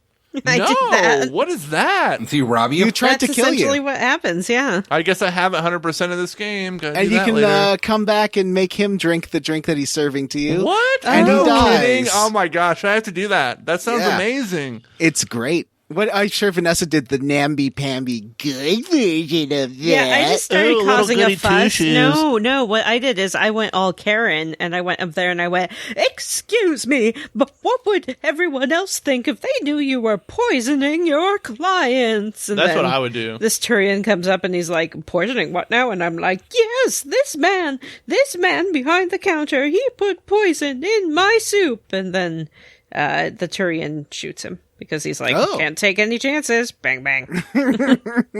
Matt, I have a trade paperback that's all about Arya and how she became the leader of Omega. Yeah, I really do. That's weird. Probably written by like Greg Bear or like, who's the other guy? I'll go look John's while you guys like a gaming museum, which is like one of the many reasons why he's such an asset to the podcast is John is a collector of gaming stuff that I wish I had. So the club is called Afterlife, and it's where the big boss of Omega hangs out. Her name is Arya, and she's one of those blue tentacle-headed ladies. What are those called? Sorry. I'm sorry? I'm sorry. What are you sorry about? I'm sorry that we've had so many diversions and tangents. Guys, in I this don't think we podcast. hadn't already The first been episode recording of for a 2 hours. season I'd is say this always is long. a fun distraction of a pun, but otherwise, like, no. We got nothing to do. It's 2020 fun now. I guess that's true. The first episodes of these things are always long, guys. Just hang tight. It's what it is. I'm not complaining. The only thing I'd rather be doing than recording with you now is playing Mass Effect 2. It's a great game. I really did enjoy it. I sat down to play it today, and I was like, I'm in for a fucking treat here. And I started playing it and was like, this is a great game. Oh, it's so fun to play. It is. Like, yeah. Anyway, so... Yeah, so we're in this ridiculous club. Matt, the answer to your question is they're go-go dancers. They are not strippers, as you said. What's a go-go dancer? a stripper that The doesn't have a go-go- pole. It's not a stripper. It's just a dancer who sometimes dances in cages or sometimes on little platforms. And they're there to add, fun and festivity to your club. Jim, we don't want to look at your messages. So you don't want to see my text messages. she dishes Sorry. out some farts info on your 2 fart targets. The professor... Somebody went through and changed all of my notes. The professor, Dr. Morden Solus, a Solarian, and Archangel, a mysterious fart that the underworld is farting for. What? That's amazing. First, we're going to do Morden. Omega has a plague problem. It kills everything except humans, and it's rampant in the slums. And Arya has sealed off the slums and left everyone to die, basically? Yeah, but it doesn't kill the Valerpians, right? Does it not kill them? Those Yeah, guys there's are like- just green goblins, right? Yeah, they're just Yeah. green goblins. Matt, I have 2 trade paperbacks. One is about Arya, Two trade paper. Wow. and one is about the origin story of the Elusive Man. And they are both by Mac Walters, John Jackson Miller, and Omar Francia. Man, I don't recognize a single one of those names. I want that. So wanna read those. Morden has set up a clinic in the slums to help the people dying of the plague. So Did you guys help the Batarian in the street? Of course. sure didn't. Yeah, of course I know. did.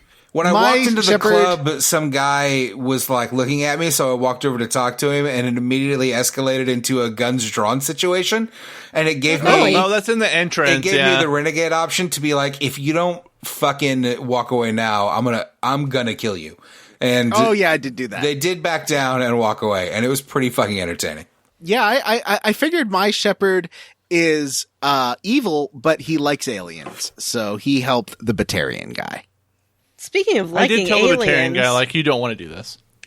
did y'all notice that you can buy Wait. a pornographic alien magazine on this space Yes, station? and I did. totally did. And it's like this weird, like, tentacled insect thing that, like, it's like Flax magazine or something like that. It's really funny.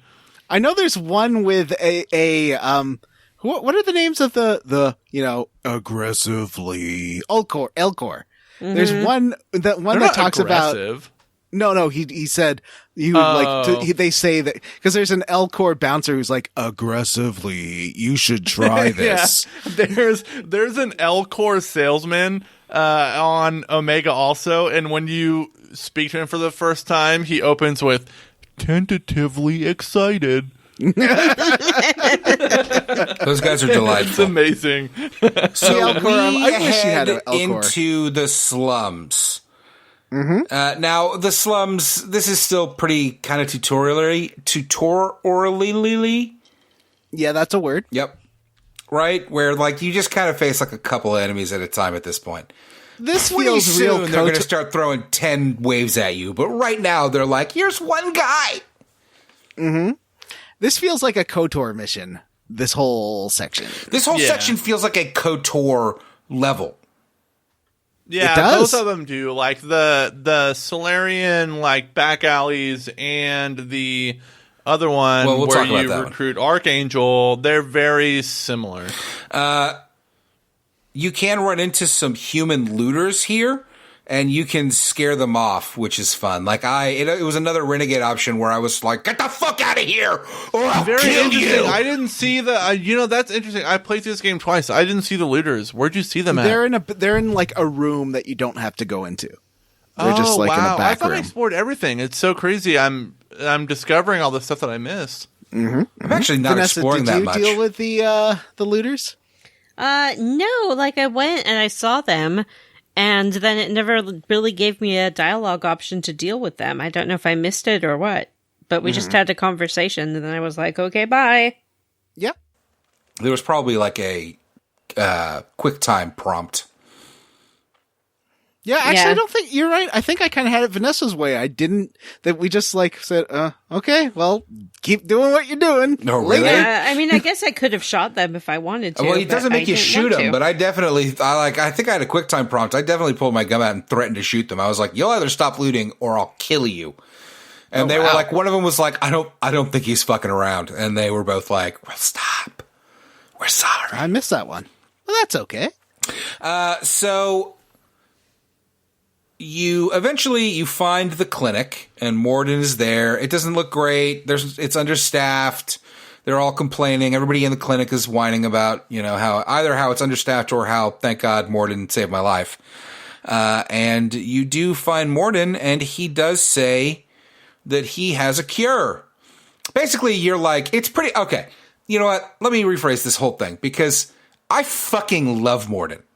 He's a How great could character. You not?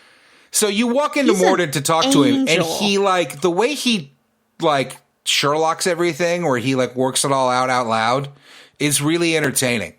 I also like how amoral It's honestly he is. the best part of the game. When bringing him onto every mission is a delight, because he always has interesting things to say, and he's a very interesting character, and that he has doctoral ethics when it comes to an MD, but at the same time, what you learn in this mission is that you can also help people. Killer. You can also help people by murdering people that will kill other people. So he has this very he has this very gray tinted ethical center, and he's such an interesting character all the time. He's never a lot of these characters are well written in their stories. He's well written all the time. This is the best version of the Great Jedi, I think, that I've seen. Totally, Right? totally. He's sort of a little snail or a slug kind of guy. He's a Solarian. He's missing one of his antennae, and he talks sort of like this, and he puzzles things through, and he's like, "Who is this? It's not another doctor. It's not a raider. It's not a." And it goes through all the options of what it possibly He's a could be. fast talker. And he talks very, very fast. He's you do get if renegade options to Sherlock, shut him up, and it's fun. if Benedict Cumberbatch Sherlock was sped up. That's Yeah, what it He reminds me of. has he has no internal monologue. One of my it might be my favorite Paragon moment in the game is that after you recruit him, he's going through all this collector shit out loud but in his head, and you can stop him and be like, "Stop guessing. We have stuff you can study. Just Yeah. go do that." Stay the And data. the fact that that's a Paragon option is a very inspired choice for this game. Yeah. I did do that one think too. that he's got a dark backstory secret that he alludes to basically Dark from the backstory, first time very you meet secret. him. Can't discuss Well, he right now. worked on the Discuss later. Krogan genophage. We'll discuss later. Yeah, we'll discuss that Discuss later. Can't discuss now. Well, we talked about it in Mass Effect 1. Dark well, backstory. We'll talk about it more when we about get to it it, because I later. didn't know that. We have so much more. Spoilers, Jim. So we go through. You got and spoilers, Jim, when you talked about a whole mission that none of us have done yet. You have all it's done okay. it. It was the one. It's the end of the episode. It's the one we're about to talk about. You've played this. We've all played this game before. I was no, talking that's not about what she's- going to the Citadel. Well, that's because Matthew did it via the IGN walkthrough that we said we were going to follow. Yeah. And none of us did. Well, but Yeah. also, Except that. and I said this earlier. All he does is explain to you why he's not helping you, which is kind of vital information. If you're I can see you guys just being like, "Well, I'm just going to go do the thing," but because it's a game and I'm going to do what it says for me to do.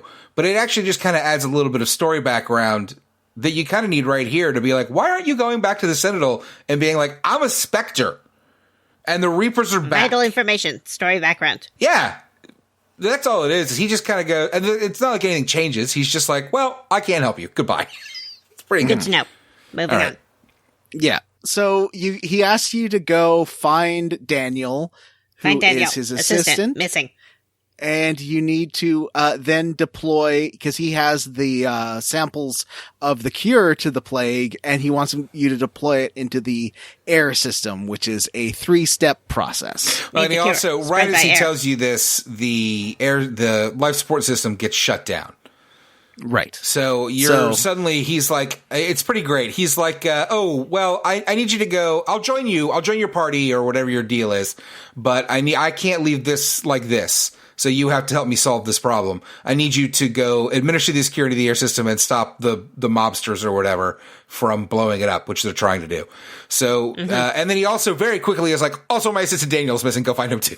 It's pretty good. Yeah. So I did rescue Daniel from the evil teeth men. I think you have to, right? Like, isn't that along your way? Yeah. Wait, no. Daniel is not being held by the sharp teeth people. He's being held by the eye people, the Batarians. Yeah, he's with the 4 eyes. Right. Yeah. So there's Batarians, them. which, like, I don't think are in the first game. They are in a DLC for the first game. Okay. So they have, like, 4 eyes, I think. I think it's a good looking design. They're kind of an aggressive race. Like, you're mostly, like, relegated to your interactions with them as bodyguards or people in, like, mercenary companies. The bartender who tried to kill me was a Batarian. Okay. So they're kind of, like, bad. And then there's the Vorcha, who are super bad. Oh, they're the ones that the names. So, like, when I first saw a T-pose in this game, it was in the Morden mission, fighting a Vorcha that T-posed at the beginning of a big room and around a big barrier, and T-posed right in front of me. And it was amazing. I love the Vorcha because they shout when they're fighting you, "You're gonna die! You're gonna die!" Yeah, the Vorcha, like, the Pyro ones, the Blood Pack Pyros, they're like the hardest enemy right here. Mm-hmm. So I did use my renegade prompt to stop the Batarians, and they were like, okay, we're leaving. And then I was like, I can't let you leave, and I just murdered them all. And Daniel got very upset by that. Yes, I let them go because a deal is a deal, and I said I would. I did the same thing. Morton's like, that made sense. I understand why you did that. So then we go to the air thing, the air purifiers. I let him go too, and I'm a little shocked that you didn't, John. Yeah, I'm trying to play as evil as I can. That is when I went back and Morden was like, I would have killed him. And that's when he kind of explains his whole, like, gray fucking Jedi thing where he's like, well, my oath says I should help people, and I can help people by solving their health problems, and I can also help people by killing the people that want to kill them. It's pretty good. So you solve the life support problem, you kill everybody basically, and you rescue Daniel, and you administer the cure. You head back, and Morden is like, all right, cool, thanks. He's like, I'm going to hand it over to Daniel, and he does. The life support combat area is very much a Destiny mission where it's like, oh, you did that, but there's 2 other buttons on either side that you got to do. Kind of like, it's a video game. They do it again immediately with Archangel, by the way. They sure do. So Morden, and that's it. Morden joins the team. And listen, I got to tell you, my party is very set. So long, Jacob. It was nice to know you. Morden is in the party now. It was good. You're retired. You go ahead and go home because you're never getting in my party again. I love Morden. I do have Miranda. I really like the actress from Miranda, so that's why I keep her around. I think she does a very good performance. I think the writing, as Vanessa noted before, is a little on her. The writing isn't so much the problem as just the direction, honestly. Yeah. Well, that, and she's like, they made my look so I could have an advantage. Mm-hmm. I think you just like the way the camera lingers on her Game chest. Pass splash screen for Miranda. John. It's incredible. I couldn't hear you, Matt. Sorry. I said, I think you just like the way the camera lingers on her chest, John. No, I like the actress. She's really good in Chuck. Oh, really? It's the lady from Chuck? Yeah. That's hilarious. All right. I've never seen a Chuck. So next up is Archangel. So you head back to Arya, and she tells you that there are several underworld gangs, I guess, or like merc crews that have banded together to try and take out this Archangel guy, and they're hiring freelancers to help. So I Also, do really like Arya. this is kind of your introduction to the main enemy factions in the game. it's like the which Blue are Suns, these interplanetary mercenary groups. The So it's the Vorcha. Eclipse, the Blue Suns, and the Blood Pack. The Yellow Those are the three big Stars. ones. The moons. What was the green moons, The Lucky Charms. the white, the yellow moons, and the green Stars. clovers. They're all Diamonds. fucking space pirates. They're Yeah. like a bunch of fucking space They're a bunch pirates. of scummy and, space like, pirates. Yeah, there's 3 factions of them. They all come into play at different points, kind of. One of them was but, involved in they are Morden's the main plot, but enemy types I wasn't in the sure which game. one it was, so I just kind of didn't. Who cares? It was I one of those. also It's the Blue Hey, whoa, Suns. whoa! Shut your mouth. We're not revealing With that it's Archangel, it's the blue. Can you bleep that out in the edit? Yeah, they're the Blue Suns in that, and I think the last one it was the Blood Pack because the Blood Pack uses a Vorcha. So the Blood like, Pact are because they're Krogans Vorcha, that it was use Blood the Pack. Vorcha. That's who was in. You're right. That is who was in this last mission with Morden was the Blood Pact because there were Vorcha. That's Yes, fucking yeah, Krogans. Vorcha- Even with a Vorcha is shotgun, you Blood got to Pact. shoot him in the face 4 fucking times to drop him. It's so annoying. Yeah, Vorcha. Well, like Vorcha, like No, the I Krogans. mean, not to embarrass you, but they're the weakest enemy type in the game. I not think. the Vorcha. The Krogans. I'm embarrassed. Oh, Krogan are the tanks. Can you guys So, not like, hear me? Like, what's the deal? It's fine. So I did. There is a little snippet that the Vorcha mentioned. It's like the collectors hired us to spread this plague. Oh yeah, so the Vorcha are orcs they're goblins from the Lord of the Rings, or not orcs Yeah. because the orcs are buff. They're the goblins from the Lord of the Rings, And their teeth creep me out. I don't like them. I don't like looking at their teeth. Baraka teeth. Like it's Todd McFarlane. teeth. gross. Johnny said, creep me out.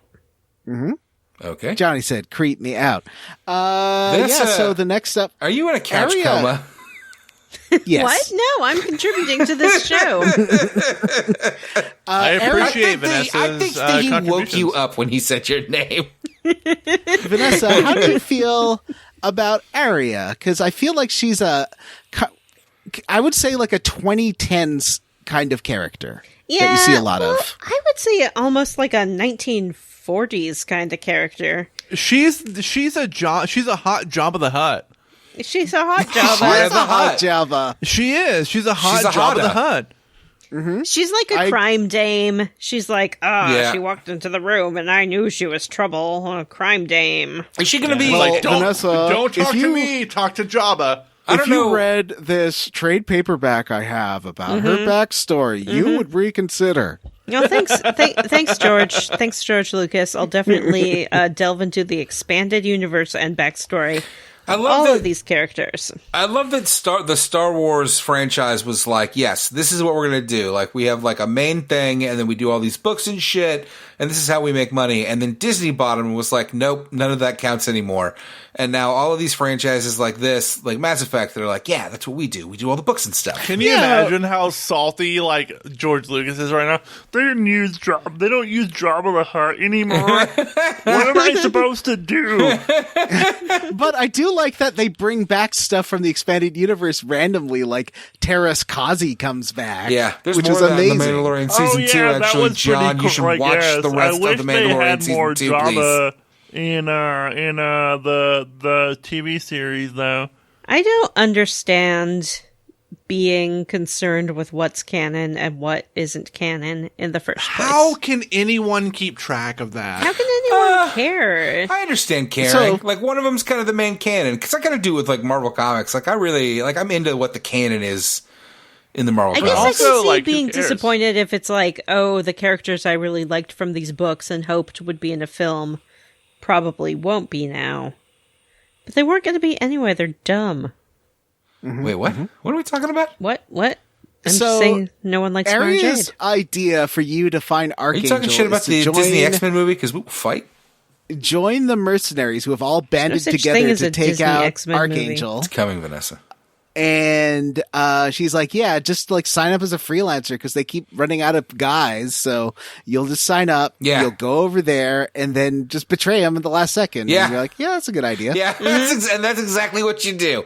It's funny because so you sign up and you're like, you can interrogate them and you can like ask them what's the mission and like what's going on, and they basically just tell you like, we fucking hate this Archangel guy.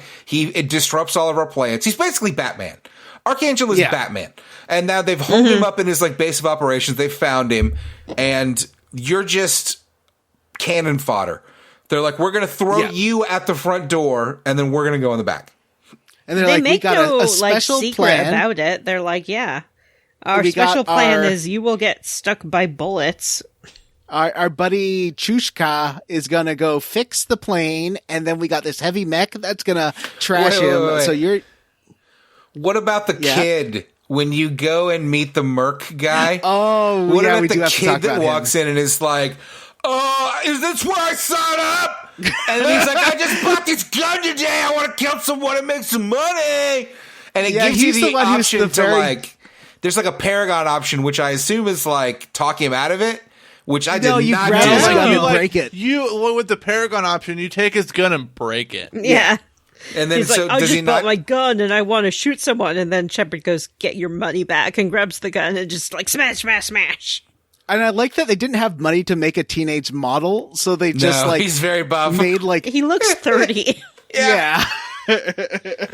He He's looks like very Joey strong. Lawrence in the movie Money Plane. But very He does buff. look like he's had a lot of plastic surgery, Yeah. for sure. Yeah. So I did not do this, and that is why Joey Lawrence or this kid? This kid Oh, okay. and Joey Lawrence. Yeah, both of them. Yeah. I did not do this. I just let him go. I was like, "Good luck, kid. See ya." And I then like you breaking get his gun. You get in the car, and they take you to Archangel's place. Basically, it's a small little area. Can I just say I did get an email from that kid later being like, thank you so much for breaking my gun. I heard that everyone who went on that mission died. I'm so happy to be alive. That Wow. cost me 50 credits, man. You know what? I'm not going to get that email. So the crew. I also ran into my first reoccurring random character in Aria. Who's that? Helena Blake, of course. Helena Blake. Yay, the reporter. What? No. Oh. Helena Blake is an older woman who was a crime lord in the first film or game. Yes, the first film. In They the first feel game. filmy. In the first film, Helena Blake was a crime lord, and I convinced her to change her ways, and she's like, hello, it's me, Helena Blake. And I'm like, what are you doing here, Helena Blake? I told you to change your ways. And she's like, I'm a social worker, and I'm here doing my social work. That's what happened. Huh. Well, then you do get an option to hack a terminal to make the Wow. robot. Okay. Dismissive of my Helena Blake sale. John doesn't know how to relate to it. So you can turn the big heavy mech against them, which is fun. And there's one other thing you can do before you start the mission that even Vanessa did. No, I didn't. Yes, you did. Tell us what you did. No.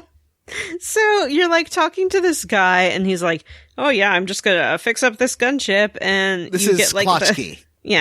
you get the pop up for the Renegade option, Yeah. and you're looking at his Omni tool, and I'm like, "Oh sweet, I'm gonna steal his Omni tool," and You're gonna then give him a he quick won't knock be able on the to fix it. noggin. What? I thought you were just going to give him like a knock on the noggin. That's not what No, it Not does. what you do. You fucking jam this You thing into murder his this spine. man. And it's electric, so it like short circuits his body and You know fries what? him. Like, even if you want to play Paragon, this is one of those things that's totally fucking worth it because it makes what happens after incredibly easy. Yes, it sure Like, does. but like, this is one of those weird gameplay design things that like is maybe too.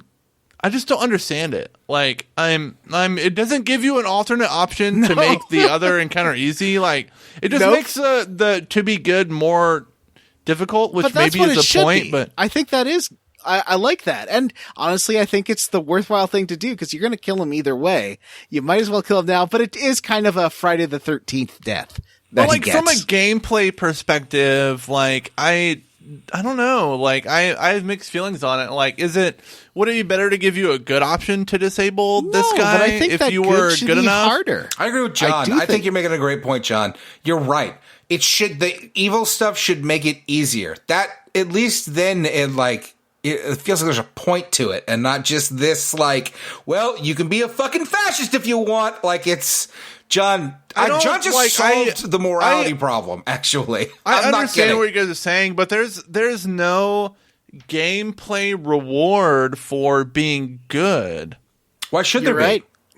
Yeah, other than what's in your heart, I guess. Yes. Because like there's really no like that's benefit, real, Jim. There's no in-game benefit, at least in this chunker, to being good all the time. Well, then you shouldn't be good. Go ahead and rob that bank, dude. You know, do it. Yeah. Dude, I killed that guy. Fine. I'm not put on airs. I killed that guy. So we all did. Even Vanessa. Not in this playthrough. I did not. This is also the guy that launches the mission. So when you choose to attack him, it does launch the mission, and it basically tells you, like, okay, well, now you've turned on the gangs, so better start killing them. So basically, this like assault, you come in through the back of them and kill them, and it's pretty great, actually. Pretty, like, not that it's like super fun because it's just whatever, but it's a half decent shooter. Shepard's on their side. Yeah, you just start fucking murdering these guys. That happened to me too, but I just started shooting them. Like, I made it sort of halfway down the bridge, and then I shot the guys in the back, and they were like, "That's what I'm saying. That's what's great about it, is that you can really be an asshole."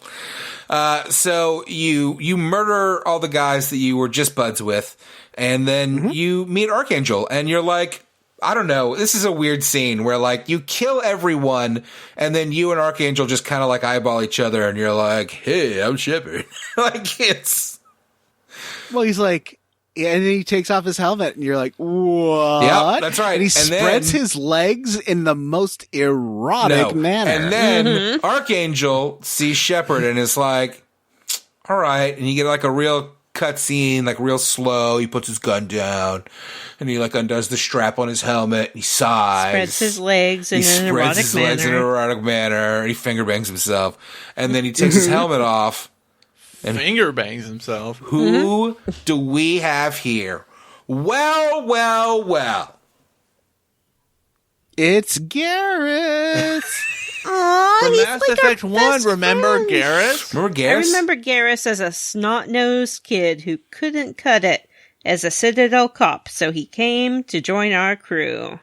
And now he's like Garrus. a Batman. And now he's Batman. He is basically Batman. He's a vigilante who had a crew of people working under him, and their whole thing was like eliminating crime and mercenaries on Omega. Yeah. So, like, but it seems like he maybe had some grudges here too, actually. Well, the whole thing here is that, like, he's Batman, and like the bad guys have finally cornered Batman. So, like, all of the mercenary groups have pulled together to finally corner this Batman jerk. That's a great analogy, and I agree. And so, like, it's a good plan, but, like, when you finally get there and, like, okay, I need to recruit this guy, it's Garrus. And I did find some evidence that proves that Terran, who's the leader of the Blood Moons, was going to turn and take and kill Aria. So I'm going to bring that back to her because I love Aria. She's a crime lady from the 40s. She's like someone who in a noir film would have like married into the mob, and then her husband's gunned down, and she's like, I guess I'm in charge now. Now I'm the boss. And I do like no, you're not, and then she shoots them. I do like that Garrus is Batman, because then when you write in to save the day, that makes you like Robin and the Bat family. And that centers Garrus as the main character of this game, which is how I think I would prefer it. Yeah. However, Shepard's a bad character, but we'll talk about that maybe later. yeah, so Garrus, it's funny, that first mission that we talked, not mission, but when you turn on your friends and kill everyone, there is a Garrus life bar, or an Archangel life bar in the corner of the screen. his vital stats. That's going to continue here as basically you realize, well, we made our way in, Garrus, but how the fuck are we getting all of us out of here? We're still trapped here where you were just trapped. And do you fight the other, I can't remember, I know you fight that one guy and he brings out the robot and the robot turns against him and it's great. That's Jareth, and that's amazing. Mm-hmm. Is that before or after you have to do the doors thing? I think that's before. Okay. Before. So when you're with Garrus, he tells you that they're starting to siege his hidey hole. Mm-hmm. And so they're like, oh, they're about to bring out the Big Macs. And you're like, well, and Shep's line of dialogue here is that problem will take care of itself. Yeah, that was great. And that if you're patient and you reprogram these mechs, they will kill all of the enemy combatants except for the mechs themselves. I just killed everything. You just have to kill the mechs. Yeah, it's great. I love it. You turned their friend and foe identifier. I don't have engineering stuff. I guess I'm as you a don't Vanguard. Have to be an engineer I think here. I have biotics and. You just have to hack the machines. I think. How do you hack them? There's a terminal. Oh. You haven't done the hacking mini games? Oh, I have. But I mean, how do you hack a mech that's running around shooting you? Oh no, this is you do a hacking mini game before you even start assaulting. I must have missed something here. Yeah, it was just a terminal you find. It's like a little side room, though. Well, anyway, so for me, I had to kill the mechs, and then you do the doors. So first they try another mass attack across the bridge that's separating Garrus's compound from all the mercs. They try a mass attack with mechs. You fight them off. Then they dig in from underground or something. There's a bunch of doors. Oh, There's that's a where you basement. close the doors. Yep, and you have to go and close a door. You have to close a door and hold it off, and then it's there's three doors you gotta close, boop, and then you do it 2 more times. It's that was the hardest part of the game for me. And the thing is that each encounter is one of the 3 factions. So you clear the first faction with the mechs, and then you clear the second faction with the ground assault, the underground assault, and then then you decide, well, at this point we should. There's only one faction left. We might as well just fight our way out. But a gunship shows up and does blast the shit out of Garrus. Yeah. And you don't know what the deal is there. The gunship blasts Garrus, Cat. and it's the last guy. It's the last faction. I think this one's the Blue Suns. And you maybe do kill their Krogan leader. I killed him by cryoing him and exploding him. It was That's great. pretty good. Your beautiful Garrus gets a scar. Yeah. He gets hit in the face with a missile. Wait. So the gunship, John. What happens if you play Paragon and you don't kill that guy? That's a Vanessa question. Oh. I played Paragon. I didn't kill that guy, and he did come in the ship, and he was like, Garrus, I'm flying this ship, and I'm gonna get you. He does that. I think it just has more weapons or something if you don't kill him. Yeah, he dropped off waves of enemies, and then he was flying and trying to shoot through the windows. Oh, I guess I don't think he shot at me through the windows. I think maybe they didn't have weapons. No, even if you kill him, he still can send missiles through the windows. Oh, that's right. There were missiles. That wasn't a problem. I just used my grenade launcher, and I grenaded him. I switched that to a rocket launcher, but then I used all the rockets, and I don't know how to refill them. So Garrus got hit in the face with you have to find heavy ammo. Basically, that's you find them in drawers and stuff, and hacking safes.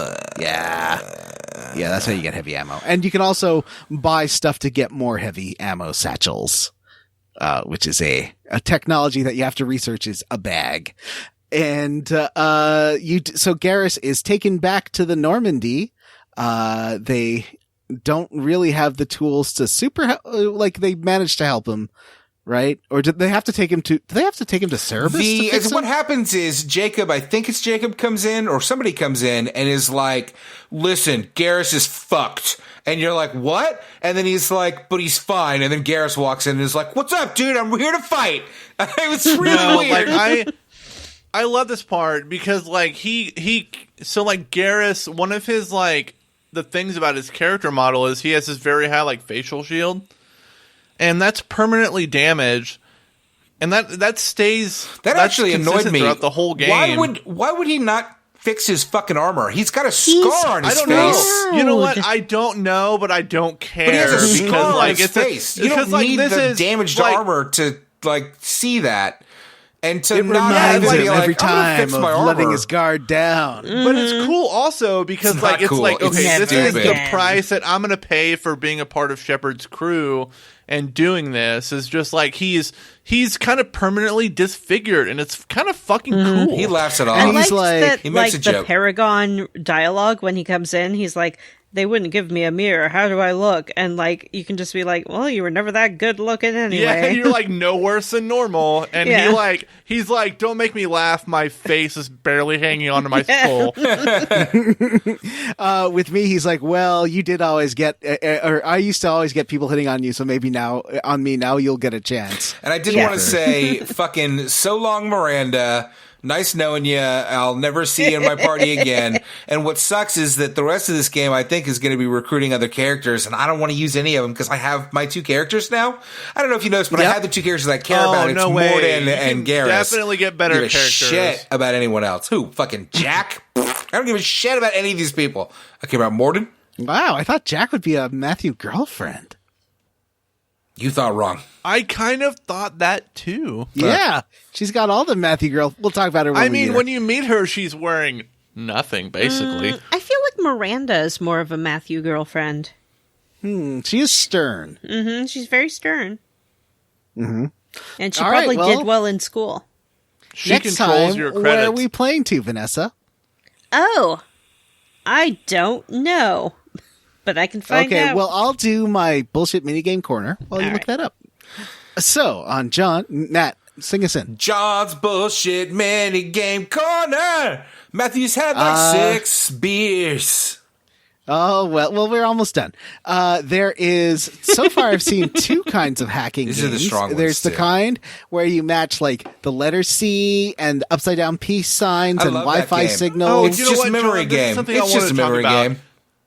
I have very specific nicknames for the different symbols in this game, and like if one of them's battery, one you of them's guys do C, too, one of them's I want to hear T. about them because I definitely do. I'm sure. Okay, I have one of them's upside battery. down peace sign, Okay, Wi-Fi signal. Wi-Fi signal. Okay. Battery. Yeah, one of them is battery. Yeah, battery, that's good. Oh, interesting. Okay. There is, what else is there? There's like I think that's it, isn't no, it? there's like C. There's one that's a C to me. Yeah, there's C. Upside down peace sign, battery. There's one that's like a stack of lines with a line down the middle of them. Is that Wi-Fi signal?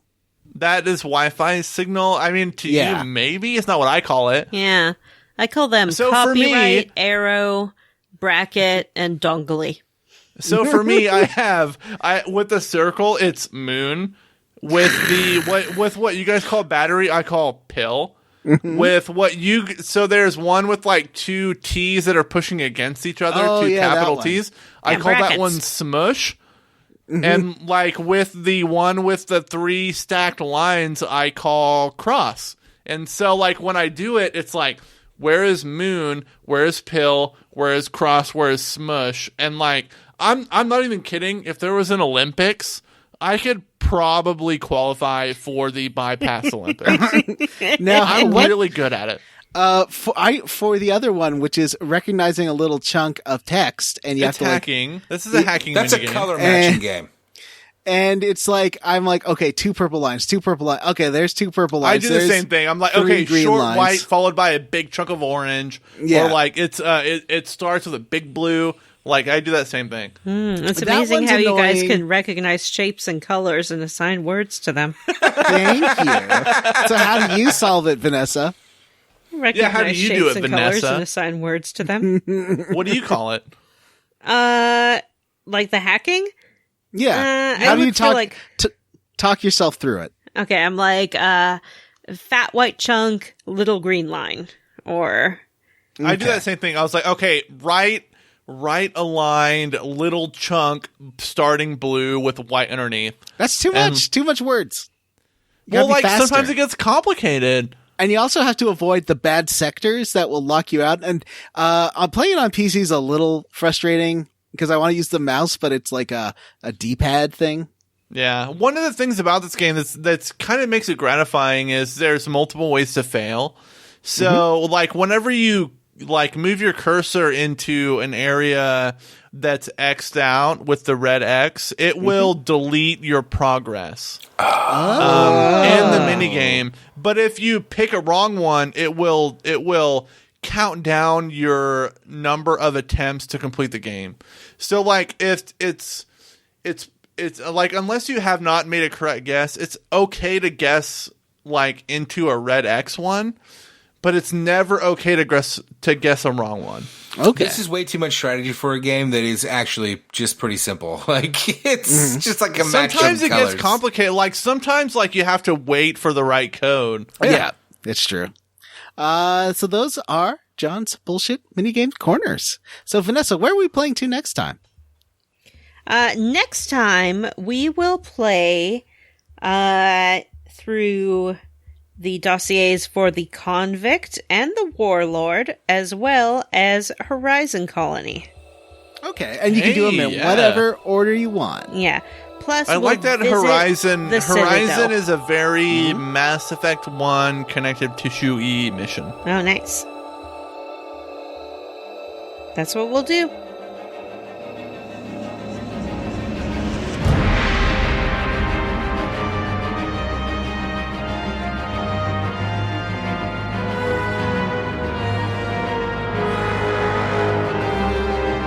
All right, now Next time. What YouTube streams? We've been streaming. We stream some more Dark Seed 2. Hold on. We never talked about Squarely Against. Oh, right. Sorry.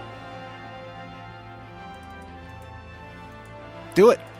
Okay, so this is going to be a consistent thing for me in this game. Is that I'm very much roundly for all of it. Like I have trouble picking a thing about this game I don't like other than the shaky cam when you sprint. And okay, so I will say I'm squarely against sprint shaky cam and the very, very, very limited amount of sprint you get in this game. You can sprint for maybe 20 feet before I guess your character becomes tired. Like it seems like a very arbitrary cap on a mechanic that like people could take real advantage of to enjoy the game better. But that's how I feel. John, what are you squarely against? I'm squarely against the game making me use a mouse and keyboard and not be able to use controller on PC. That's frustrating. I am squarely against the male gaze camera objectifying Miranda. Even then, it was time to move beyond the idea that being ogled in that way is somehow empowering for a woman. It's not. So, I have a question about that. Yes. So, Vanessa, Is do you looking think this boobies bad? Do you think No. this is like a do you think this is like a game writer / director just being pervy, or do you think it's like a like we can finally I guess now that I said it out loud it's kind of the same thing. Can we finally render this butt in HD? this canonically perfect butt and chest in HD.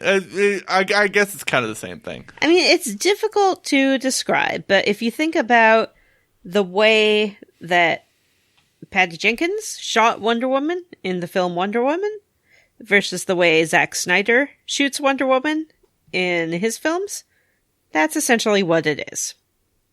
Yeah. Yeah, no, totally. Mm-hmm. It's like, what do I do with this? Yeah. And it's like, you can portray beautiful women. I don't have a problem with that. But it's just the manner in which they are portrayed. Of course, with real fleshy people, it's easier because in most instances, women can decide how much of their body they want to show and the manner in which they want to show it.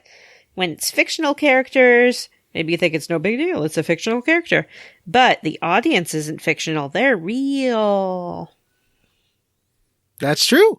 And as a female audience member, I prefer the Patty Jenkins method. That's very similar to the conversation we had about... I am a hypocrite because I like Jacob's butt. Sorry, go ahead, Matt. That's very similar to the conversation that we had about... what were we talking about? It was the Dragon Reporter 13 and the authors, and like how you write about them is what you should be examining, and not like, well, because in this world they have to be slaves to the men. Mm-hmm. It's like everybody's a sex slave in this world. So. She uses her, body to get what she wants, which honestly, does not actually work. But that's what they do with the whole Assyrian race in this game. That's true. They're the sex aliens that can do whatever they want with any other race because they're very good at sex. Yeah. And don't forget, let me remind everyone of my headcanon, because they say that they look like humans when you're a human, but they look like, Krogan when you're a Krogan. That's kind of the most interesting aspect of that character, I think. But they never look like anything but sexy women. So I like to imagine that they're big beefy boys. When, I know. If I was there. I wish they, I'm not going to say it on the air, but I wish they looked like something different to really appeal to me. It would be really cool if it would show the different ways that they can appear. Yeah. Yes, it really would. It would add a very much needed dimension to that to that race. I really want to know what Jim wouldn't say on the show. We'll find out sometime. I'll put it in the chat. What is the fetish that he won't admit to? Is it mature women? You just have big teeth. Big teeth!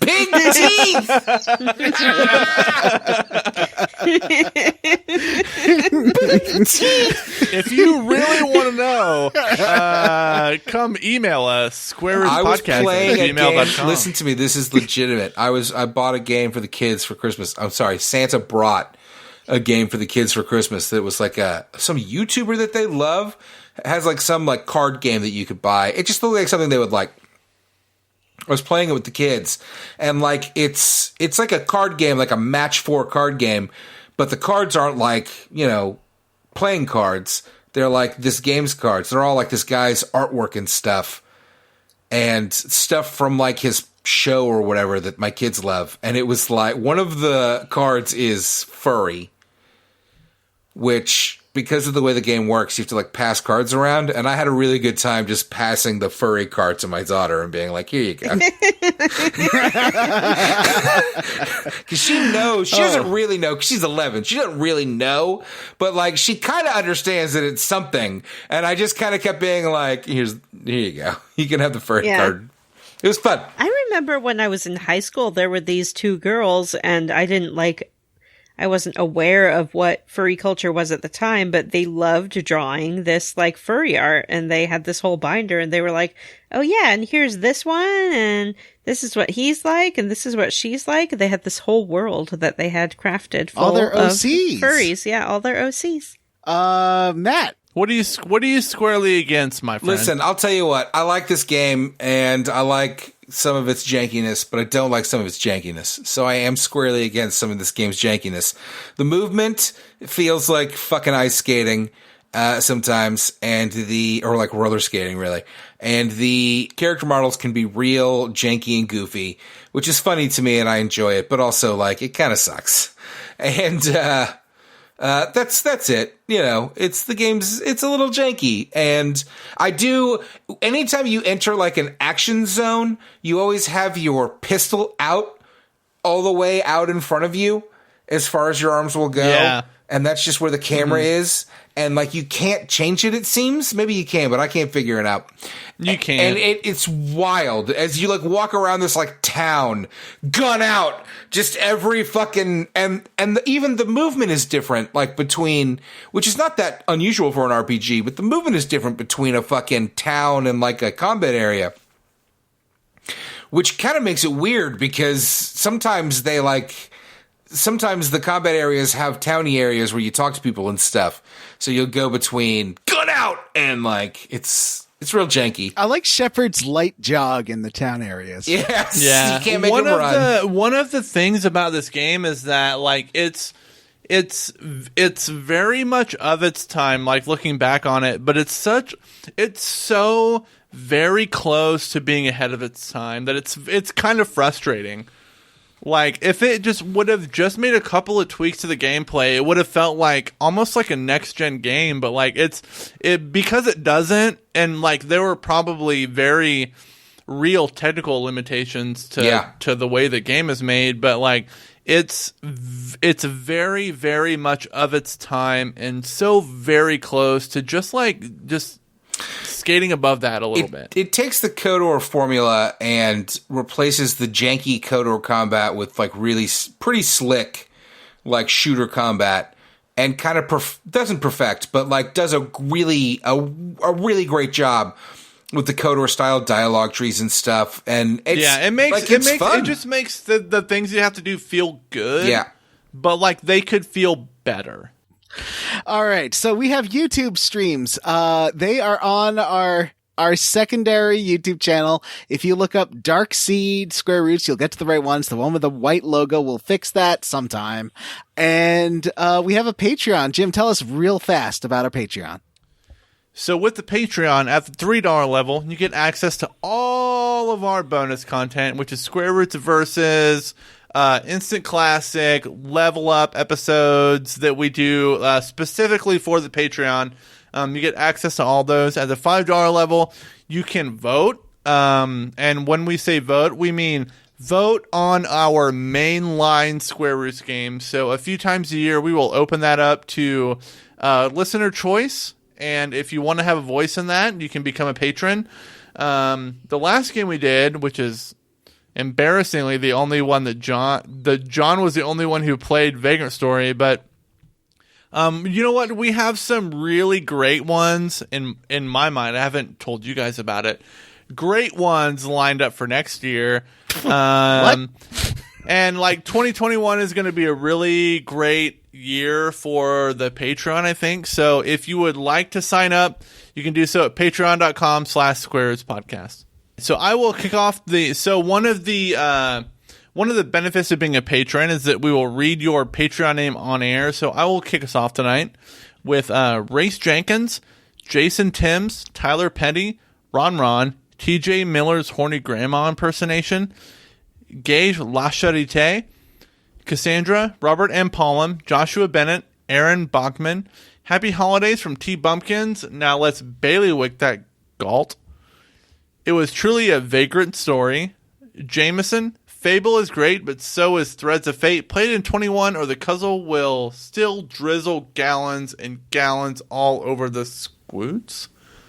Ross Disney, D. Jethro, Wedge Coon, Stu Skeel, Nathan Poirot, Stephen Paget, Christian Go, Robert T., Garbage Orphan World Savers LLC, Samuel Mitchell, Isaac Wright, William Westgard, The RPG Luminary, Alex Dullard, Eric Garb, Armin Hammer, Hales, Mary Queen of Scoffs, You Make Sulk Sad, Ashley T's Juicy Dumper, and Tracy.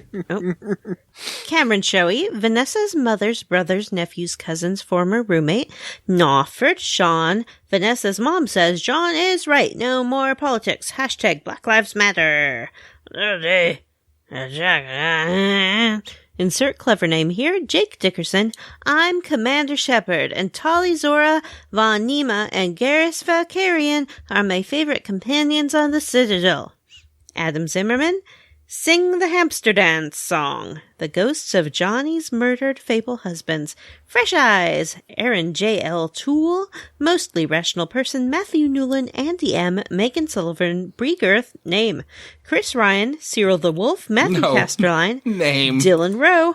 That's I my am fault. Homer, son of Fergus, third of my line. Conqueror of Nashville and Franklin. Born in, I don't know, Jim scrolled too far. Columbian District. Cake Ninja, Robert J. Defendi, Ethan G. Pearson, still waiting for a dateable Krogan. Who isn't? Jonathan Ellsworth, Brian Pitt Grayson, Sexy Grandma's Boy Toy is Dr. Fine, say everyone's name, and Tom. I would like to thank It's Peanut Butter Jelly Time, Peanut Butter Jelly Time. Justin Rash, Jordan McNeil, Chris Penyak, Citrus C, Andy Smith, Lyriel of the Claire, Ari Kapavara, Arthur A, Nick, Vanessa's lurking desire to see Smash Mouth live again. Play Final Fantasy VIII. It's your fate. Hudson Roth, OMG, what is this game? It's Mass Effect 2. It's pretty good. Mom's Vanessa, Matt Jorgensen, Justin Ham, Christopher Highness, Sydney's Arrows of Adonis make me want to see more of that smooth bear boy. It's getting PlayStation hot in here. So hot. So hot. Chris Wilder, Miguel Torres, Eyes of the Shifter, Ross Hartley, Listen Up, Squoot Stains, Paul Bursch, PJ Enns, David Green, Jared Collins, Andy Best, Kevin Walter. Thou hast obtained a patron name. Florian Jonas Kramer, Joshua W. Broxson, Sean Gonzalez,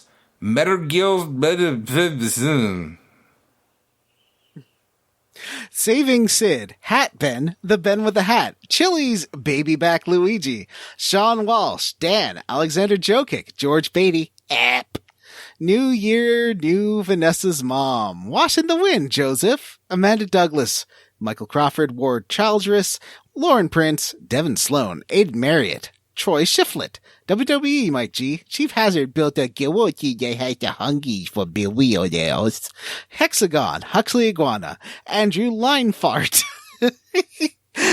Jim, Tally is the best girl hands down, Grey Code, Soy Soda Pop, Vanessa's fourth mom, Robot in Grease, Vanessa's Gold, Taco Bell PS5, Ryan Miller, Sergeant Spaghetti.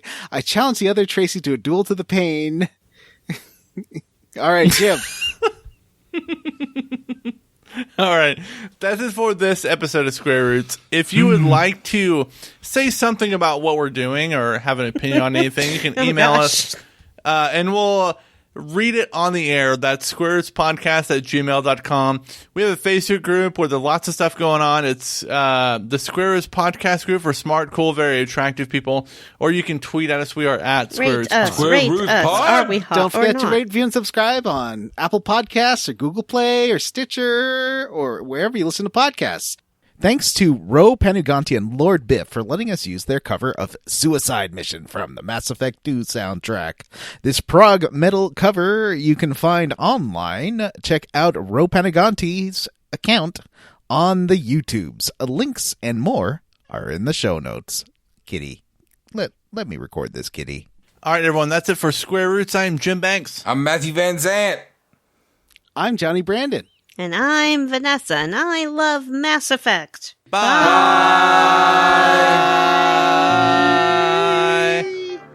I love Mass Effect. This cat is starving, and she's been bugging me for like the last 2 hours.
All right, let's finish this so I don't have to edit a 3-hour episode.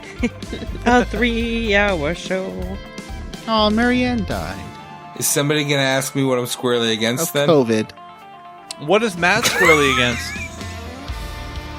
I didn't know Oh, that, John. God, That's very Matt. sad. Sorry. Yeah, Marianne died today of COVID. God damn. Oh, Matt who? is going to get a complex about What? that. Shut up, John. Yeah. I'm serious. Matt, what are you squarely against? I'm really sorry.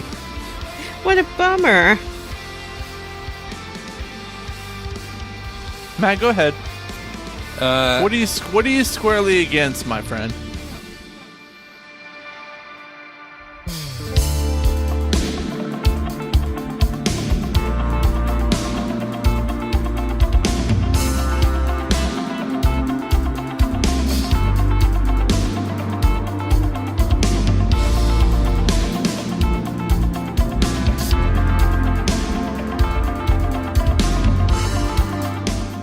Can we wrap this up?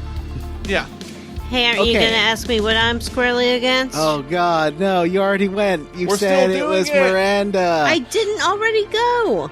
Oh, really? Okay. What did I say if I already went? I thought you said that it was the way that the show, the game. Oh, I did the already film- go. I forgot.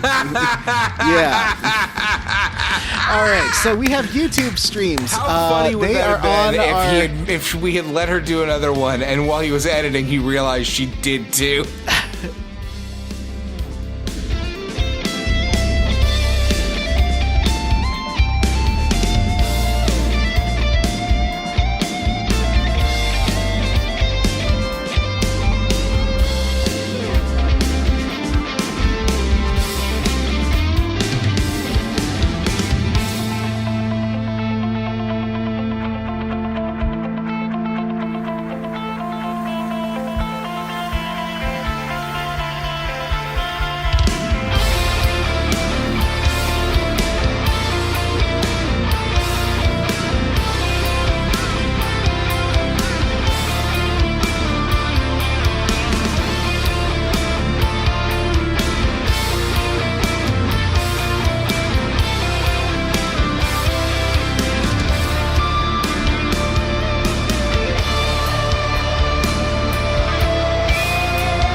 And that's it for this episode of Square Roots.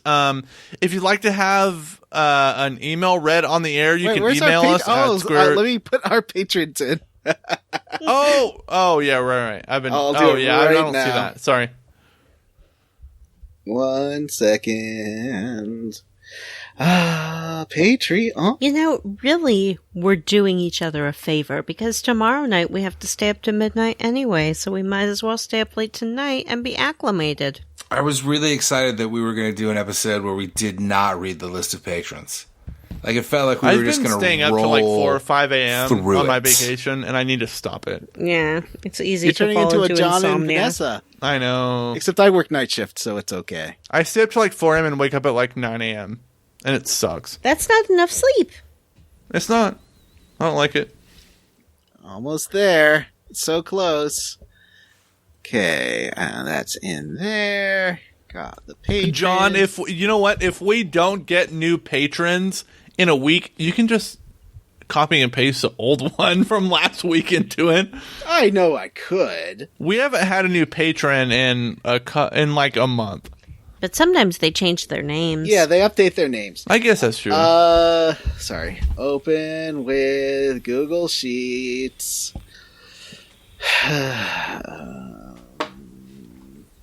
equals, 1 second, equals rand. And drag that through the whole thing. And stop it. There. Okay. Click on this column for tools, sort by column B. Okay, I'm gonna, and there's 137 divided by, what's 137 divided by 4? I don't know. Why are you threatening me with 103 math? divided by 4? 137 divided by 4 is 35. 28? 35. Okay. So 35. I'm gonna copy this first column, and this will be Jim's. Jim. Oh, fuck you. Oh, did Sorry. you hear that, Jim? He's trying to So start frustrated. Mm-hmm. All right, Jim. All right, I'm just going to get into it. There's your list. You go. All right. So I will kick off the... So one